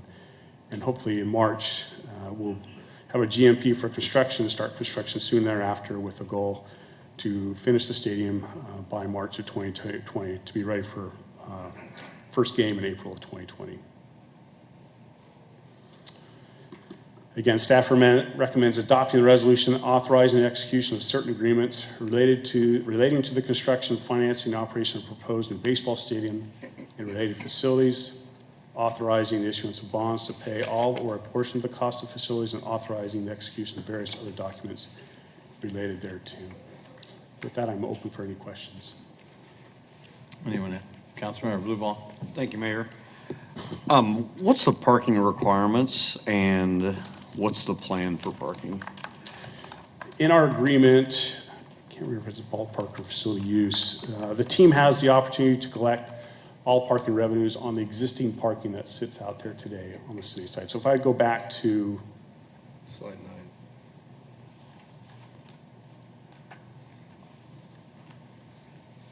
just bear with me as we get back to that one. So see on this, the exhibit highlighted in blue is the existing parking. Under our agreement, we have no commitment to produce any additional parking for this development. Any parking that existingly sits out there today, they would have access to collect parking revenue on that. What's the current existing number of spaces? I don't know, I think it's just about 1,000. I don't have a final count on that. Okay. So is part of the plan to utilize Century 2 then? Isn't that part of the reason for the pedestrian bridge? Mayor, Councilmember Bluebock, great point. Absolutely. Our goal is it's an urban stadium, and the opportunity is to use existing parking, whether it's on or adjacent to that site or nearby lots. For example, we have a parking garage over at Waterwalk, down by Gander. We have the C2 parking areas. We have a number of different sites. Just north of the Drury, there's an also additional parking site. There is more an appropriate parking within the walking area. So what are we, I mean, we're 6,500, 7,000 seats. Are we trying to estimate around 3,000 spaces maybe? Or is there a key number we're trying to hit? Mayor, members of the council, if I can speak. In terms of the number of parking spaces on site, all through our negotiations, we never represented there being any more spaces than there are today. And that was reviewed by the team and also by the Pacific Coast League. And they believe that this situation is really not any different than many other urban stadiums, and as Scott had just represented. However, we are making the capital investment in the bridge to try to tie to very convenient parking across the river. And then we also are making accommodations through the queue line to adjust that for game day service, so that that's one more way for people to come. There is no target in terms of number of spaces. And frankly, I think as we go forward and work on master planning for this area, the issue of parking, I'm sure will be brought up by the team owner. And I assume that's something we can work through the Delano neighborhood plan as well to assure that we're not filling all the residential streets with parking. Right. Again, I'm sure, anytime you're in an urban area with the baseball stadium, there is spillover into neighborhoods, but you're right. I think the Delano neighborhood will want to have some talk about that as we finalize this. Okay, thank you. Councilmember Meister? Thank you, Mayor. I might add, Councilmember Bluebob, that Councilmember Claycomb and I have been also involved in some parking discussion on other urban-type environments and have really got some very positive feedback. And then locally even, the Interest Arena's got events of 16,000 people attending, which is double of what this is. And they somehow get there without parking issues. We were all afraid we were going to have parking issues when that first opened, but we just don't have any. And that doubles the price there. And people park at Lawrence Dumont Stadium and queue line over to there. And so there's a hope that it'll create a pedestrian urban environment. But we'll get there. I think from our city-to-city trip in Boise, we definitely had a good look at how they utilize their parking in there, and I think there's a lot of opportunities for efficiency in the parking as well. Yeah. Any other questions? Seeing no other questions, we'll go out to the audience. Anyone like to address the council on this agenda item? Seeing no one, we'll return the discussion back to the bench. And I know this is really a citywide issue, certainly one that is even larger regional issue, but Councilmember Bluebob, if you are wanting to make this motion that does sit in your council district, I'm happy to let you do that. I absolutely love that opportunity. Thank you, Mayor. And I would like to make the motion to adopt the resolution authorizing the execution of certain agreements relating to the construction, financing, and operation of a proposed new baseball stadium and related facilities, authorizing the issuance of bonds to pay all or a portion of the cost of facilities, and authorizing the execution of various other documents related thereto. Second. We have a motion and a second. Is there any other discussion? So, yes, we closed the public hearing and brought discussion back to the bench.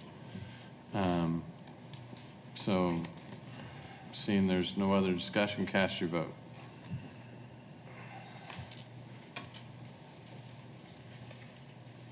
Motion passes 7-0. Madam Clerk, next item, please. Ordinance amendment to section 2.4.190 of the Code of the City of Wichita. Mayor, members of the council, I'll be very quick. This has to do with the report of the Board of Bids and Contracts, which appears on all of your council agendas. Currently, by ordinance, it represents an item on your consent agenda. However, because of desires of the mayor and some of you, we have presented with an ordinance amendment for your consideration today that would move that as a standalone item on your agenda, and we would then report out on the Board of Bids and Contract activity at every council meeting. Be glad to answer any questions. By the way, this will take effect on November 13th, which is your next full meeting. Okay. Any questions? Seeing none, we'll go out to the audience. Anyone like to address the council on this agenda item? Seeing none, we'll bring the discussion back to the bench. And again, I think this is a great opportunity for us to open up our meetings so that we are disclosing in the meeting fully who has been awarded the various different projects. It's, I think, a good way for us to proceed forward and trying to be more transparent as we conduct our meetings. And so if there's no discussion, I move that the City Council place the ordinance on first reading and authorize the necessary signatures. Second. We have a motion and a second. Any other discussion? Cast your vote.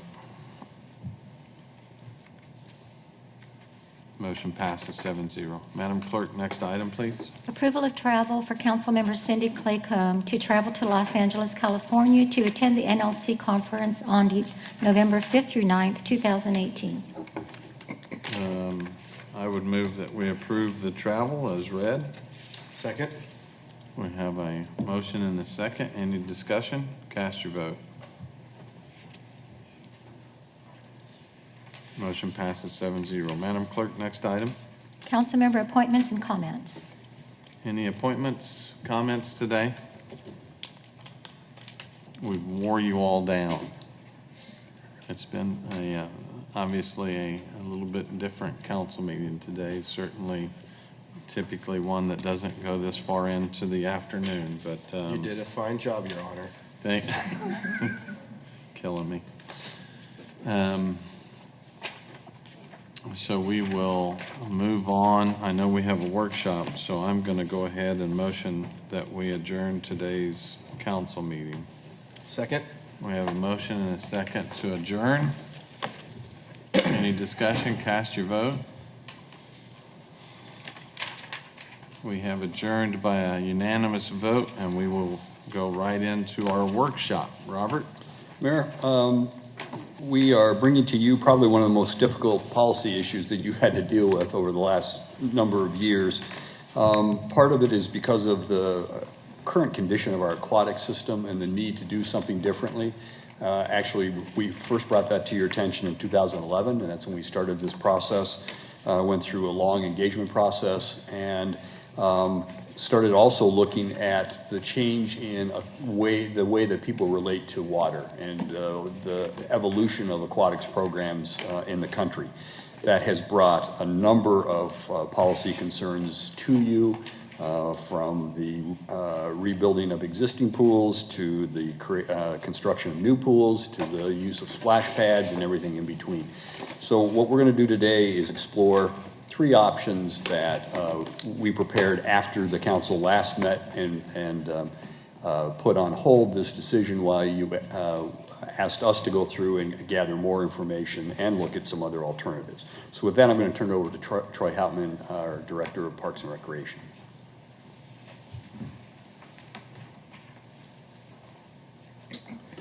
Good afternoon, Mayor, Council. Troy Houtman, Director of Parks and Recreation. So we've been working on this presentation for the past 3 or 4 weeks, and we've been doing a lot of financial crunching and looking at numbers. And I'd like to thank Elizabeth Goldtree and Sean Sandifer for helping out with this presentation, as well as Brian Hill. So a quick little background about where we came from. 2011, we started looking at doing some changes for the aquatic system. At that time, our pools were over 40 years old, and now we're close to 7 years later. These pools are actually over 50 years old, and we're facing a lot of structural issues with some of these pools. Primarily, Edgemoor right now has been closed for a while, but we have several other pools that are on the brink of having some major issues. And also, what we're looking at in regards to not just the structural aspects of it, but the mechanical aspects of these pools. We're looking at using filtration systems that are 50 years old and are very, very outdated and not very efficient. So from 2012 to 2016, we worked on a lot of public engagement, got a lot of feedback from the community, and some of the things that they were looking at. They wanted to see a focus on neighborhood pools. They wanted to see their pools stay in their neighborhoods, improvements to the restrooms, increased amenities, whether it be slides or jets or other kind of fun things as well. Also, there was some popularity in regards to water playgrounds, but the biggest one was the scope of the operations, and that is the hours of operations. We're looking, I'll show you a little bit more detail in the next slide, about extending the season from Memorial Day to Labor Day, or is it from Labor Day to Memorial Day? I always get those two confused. And then actually operating longer hours throughout the day. So on the February 21st of 2017, we actually had an approval of the Aquatics Master Plan, which included a renovation of 3 swimming pools, converting 5 of those swimming pools into water playgrounds or splash pads, and the creation of 2 new water playgrounds or splash pads. Then in 2017, August, we went through the budget process, and during the budget process, there was $4 million that were added to the capital improvement dollars for District 1 pool.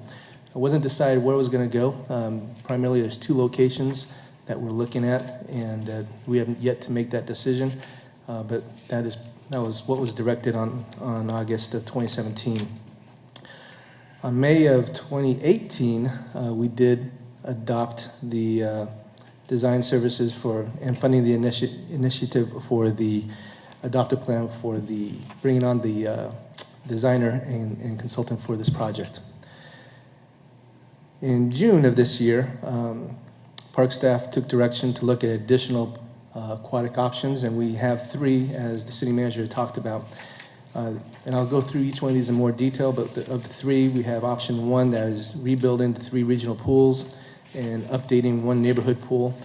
That 1 neighborhood pool is College Hill, and then adding 7 splash pads. Option 2 that was looked at, and we came up with some numbers and did a lot of research on this, was 1 water park. It would be a large water park similar to what we have down in Derby, and then also maintaining 1 neighborhood pool, which would be College Hill, and then adding 9 splash pads. Option 3 includes 6 neighborhood pools and 6 splash pads. Now, in regards to those neighborhood pools, we'd be updating them just with the mechanical aspects of those pools. So as I was speaking earlier in regards to changing some of the hours, currently we operate about 30 hours per week per pool. So some of the new swim hours would be about 52 hours of swim hours per week, depending on how many pools we have. For example, here we have 4 pools, that'd be 208 hours of open pool time. If we change that number, obviously that changes up and down with 52 hours. Currently, we're open from the first weekend of the summer, Memorial Day, and we close at the end of July, beginning of August. The new sessions, we would want to be open from Memorial Day all the way to Labor Day. Some of those weekends that while our school opens up, school's back in session, we'll just be open up just for the weekends until Labor Day. So scenario 1, this is the current plan that we have right now. This is what was adopted. We have 3 pools, Ailey Pool, College Hill, and Harvest, and 1 pool to be determined in District 1. The splash pads that we identified would be Boston, Evergreen, Harrison, Linwood, Orchard, Plainview, McAdams, or / Edgemore. This scenario, we cranked all the numbers out and looked at what we can come up with in regards to cost and operations, and we're looking at an estimated cost recovery of about 54%. And again, these are 4 pools that would be open up, so the pool hours, we would be open for 208 swim hours per week. So I'm going to go through a couple different slides here. This one is about all the total CIP costs. And you'll see some of these costs pretty much the same in regards to a new swimming pool of $4.25 million. Splash pads are roughly $775,000. And this scenario does not include the design and consultant fees, nor does this include contingency fees as well. So in scenario 1, we're talking roughly about $19 million plus those other fees I just mentioned. So we want to talk a little bit about the operational dollars as well. And this is, since we're going to be finishing these up in 5 years, these are actually 5 years out. And so we're looking at some of the operational costs, and you'll see some of them are pretty repetitive. The splash pads are roughly $22 million a year. And the larger pools that we would be putting in here are roughly $183,000 a year. So the total cost for operating is just over $900,000. And this is with the extended hours that we've been describing earlier. So scenario 1, it's currently approved. We'll have 3 state-of-the-art larger swimming pools. The life expectancy of those swimming pools would be at least 50 years from now. We'd have new amenities, the design would increase in the programming, and we would actually hope that we'd have increased attendance in those. Would reduce the number of pools throughout the city, so we'd be consolidating, and this is actually not a bad situation in regards to our struggles of getting lifeguards and staff. Scenario 2 is 1 large water park, and that would be at McAdams. And then we'd be looking at College Hill Swimming Pool, would be operating as a neighborhood swimming pool. We'd be adding these new splash pads, Ailey, Boston, Evergreen, Harrison, Harvest, Linwood, Orchard, Plainview, and either McAdams or Edgemore. Actually, it'd probably be Edgemoor because we'll be putting the water park at McAdams. So the cost recovery on this is about 69%. We'll be reducing some of our overhead from all the other pools across the city and consolidating into one large water park. Operating a water park is much, much different than operating a swimming pool. It requires a lot more staffing, it requires a lot more training, it requires a lot more specialty skills, not only with the lifeguards, but also with the management staff as well. When you start increasing all those things, those are some things that we are most capable of doing, but we'd have to change some of our training aspects and some of our training or hiring of some of our lifeguards and staffing for this. We're looking at about 104 open swim hours per week in this scenario. So this would be the CIP costs, and again, this does not include contingency costs, nor does it include design, but the total CIP cost is almost $18 million. And you'll see a lot of the same numbers for a splash pad, $775,000. But the big change here would be the water park and spending about $10 million for that water park. These are the operational dollars, and we're looking at $765,000 in operational costs. The splash pads, again, you'll see the same costs that we have, $22,000 for the splash pads. And then we're looking at the water park, and that would be roughly $362,000 in operational costs. So this scenario actually has the best cost recovery. It actually brings in a little bit more interest in bringing people into our region. It would be a destination location. It greatly reduces the number of swimming pools across the whole system. There's some concerns in regards to closing some of our well-attended swimming pools. And although we don't have any plans on the ground in regards to what Cedric County Zoo is doing, they did mention that they want to open up a water park, and this would be competing against that, as well as the YMCA's and their water parks as well, and Derby for that matter as well. Scenario 3. So we have 6 swimming pools that would consist of Ailey, College Hill, Harvest, McAdams, Manissa, and Orchard. The splash pads would be Boston, Edgemoor, Evergreen, Harrison, Linwood, and Plainview. The estimated cost recovery on this would be about 60%. This actually has the most amount of swim hours per week at 312 swim hours per week. The CIP costs in this scenario would be just over $12 million. Again, this does not include design or contingency costs. And you can see the same kind of pattern in regards to the splash pads, but it's a little bit different in regards to each one of the swimming pools. Here we have Orchard at 1.2 million. We have Manissa at 1.2 million. And then another thing I want to add about this list of swimming pools, these are the pools that are actually right now the most structurally sound. They're the best swimming pools that we have right now that will probably last the longest. So that we use that criteria for this scenario. That's why these pools were selected, as well as the geographic location of these swimming pools. The operating costs were a little bit less than option 1, but we're looking at $875,000 for operational costs. Question. It appears that this option there is $4 million pool in District 1. Is that not correct? To answer your question, that is correct. So moving along in regards to scenario 3, so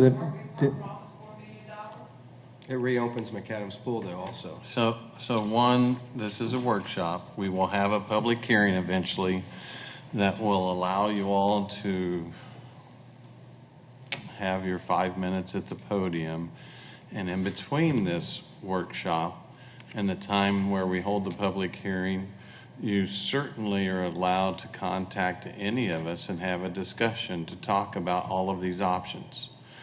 So the 3 options that he has described include, obviously, option 1, where there is $4 million per pool and all of those different changes. Option 3 doesn't have 4 million for any of those pools, much like the 4 million was taken away from Harvest and Ailey.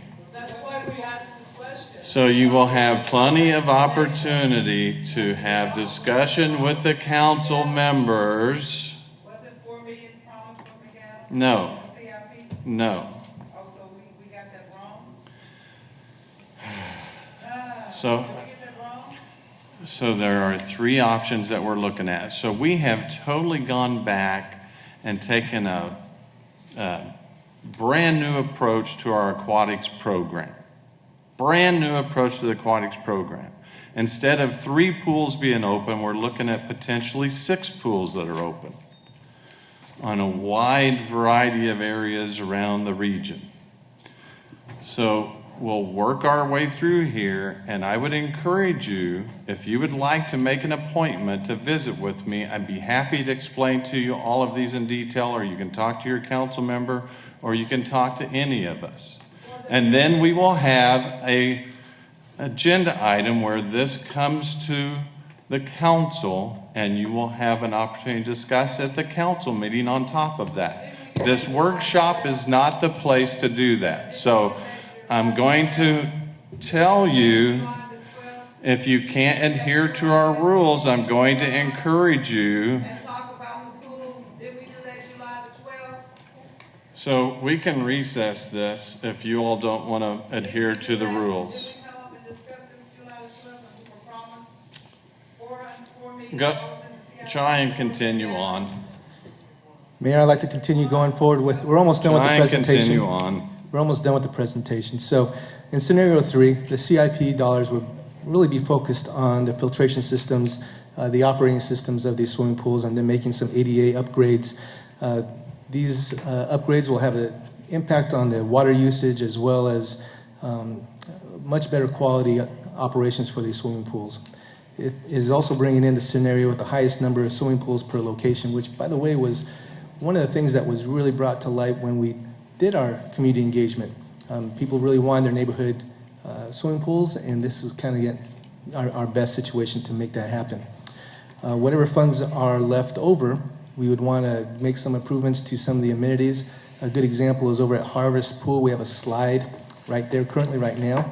But to operate the slide, we have to bring a water hose from the spigot to actually zip tie it to the top of the slide. Wasn't designed that way, but we need to make some upgrades, and that would be some of the things that we'd want to do, whether it's replacing some of our diving boards, adding some more slides, bringing in some other fun amenities to these swimming pools with whatever money's left over. But also, I want to make sure that you guys understand that these repairs or upgrades are just for the mechanical portion of it, not necessarily going to change the footprint of these swimming pools. And so the idea is in regards to Continue on. Continue on. in regards to the Continue on, please. in regards to the some of the other amenities that we want to see with the zero depth entries and slides, larger slides. We won't see that in this situation. So these pools will not be state of the art. Right, no state-of-the-art pool. That concludes my presentation. I'm So- prepared for so, any questions. A couple of things that I will tell you and encourage you to do some research on, and I have been talking to some other entities that have built some brand-new state-of-the-art pools. One of them is on the west side. It's a club that sits out west, and they built a brand-new state-of-the-art zero-entry pool and demolished the old pool for $1.4 million total. Now, the pool is slightly smaller than our pools, but not much. And $1.4 million included the demolition of the old pool and the construction of the new zero-entry pool that also includes some other amenities. You have 1.2, please respect the proceedings. So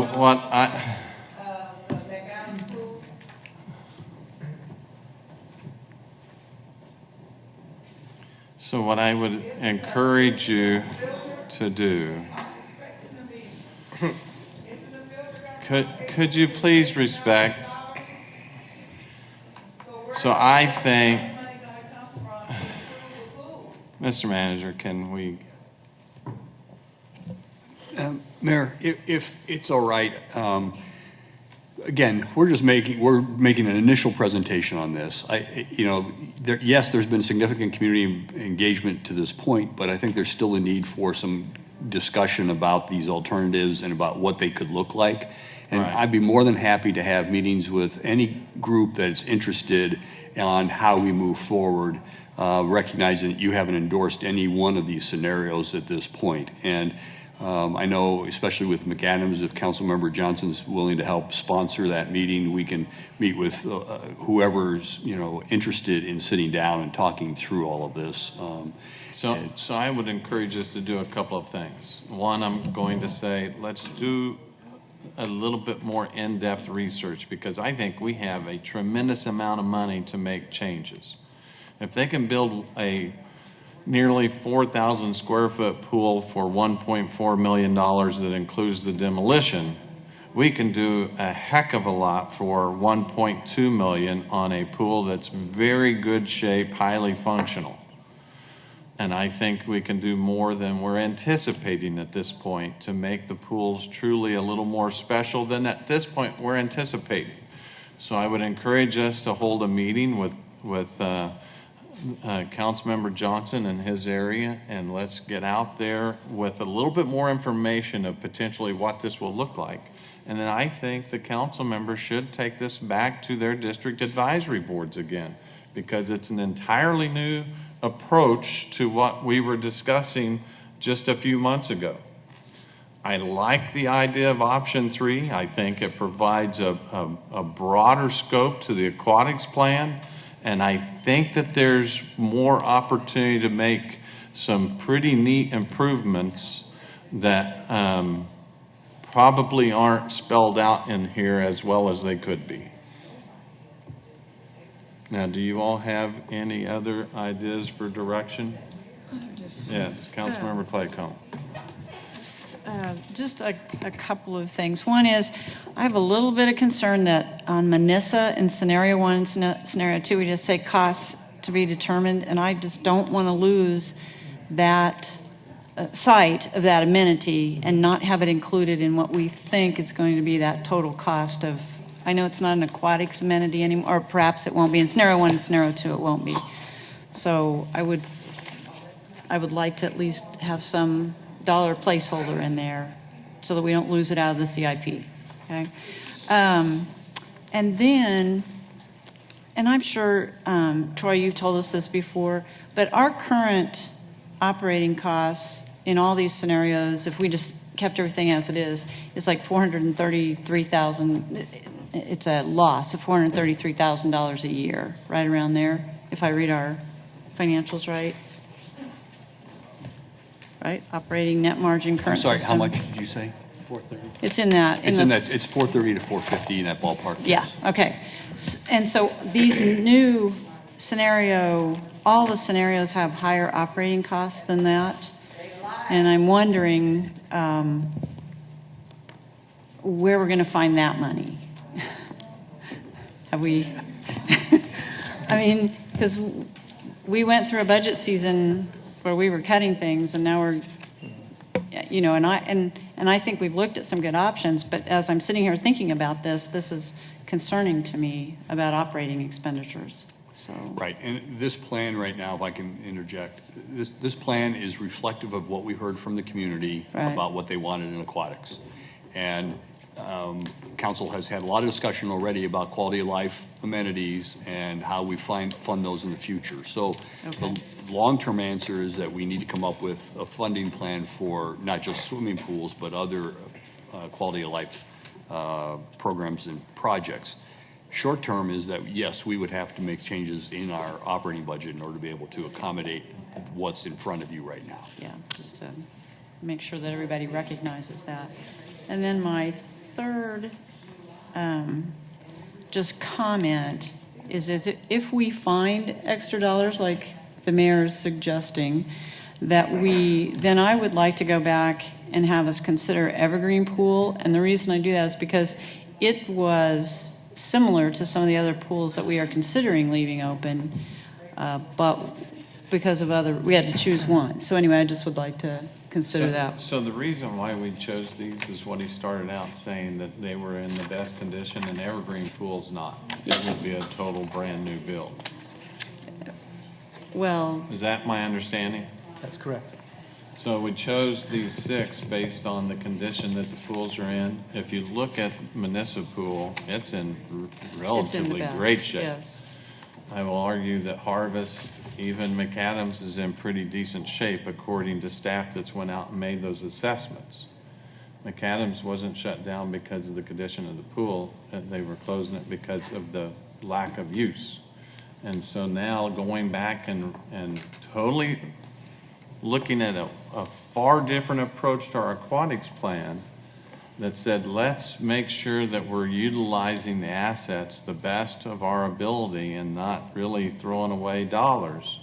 Let's go back and see what we can build upon on the pools that are in relatively decent shape, and when they're out of their useful life, then they will switch to a splash pad. That's the reason for this suggestion on Evergreen. I understand that, Mayor, but the analysis that we got said that the remaining pools, Harvest, Evergreen, in that list, Orchard and College Hill, have at least 8 years of useful life.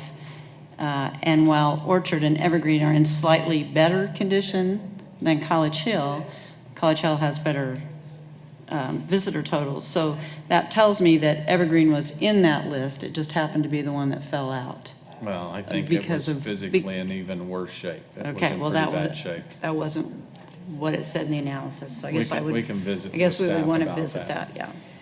Okay. Any other questions? If we added Yes. another pool, that of course would add to the operating expense as well. Yes, it would, that's right.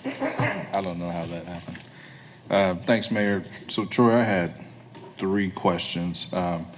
First, in regard to possible pool rentals, would that be allowed during the normal operation hours, or would that be like before and after?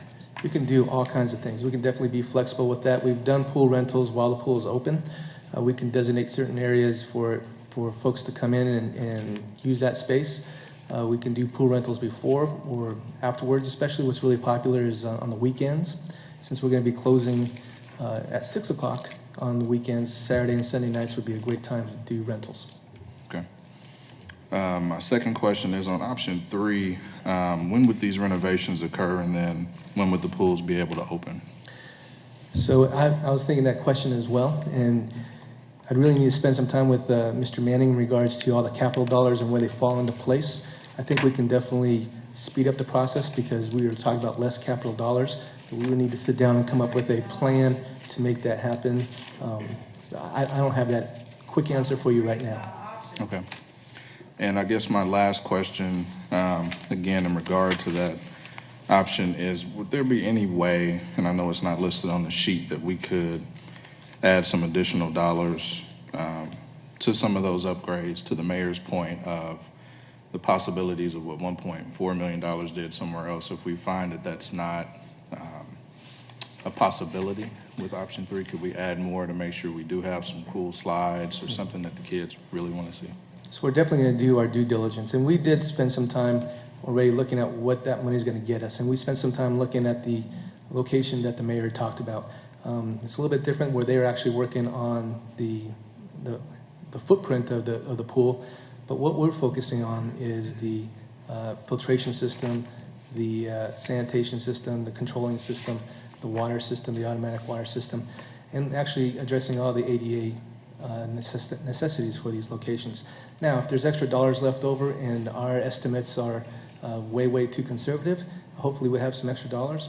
Yes, and if it's at the council's will, the city manager's direction for me to change that from 1.2 to 1.4 million, that gives us a couple $100,000 at each location to do something else. Yes, we would definitely want to do that. Mayor, if I may, 2 items for you. First of all, to answer Councilmember Johnson's question, under scenario 3, what we had planned is the first year after you approve this, that all 6 splash pads would be constructed, and then in year 2, the swimming pools would be remodeled. So it's a pretty aggressive timetable, but we can't afford that under our Okay.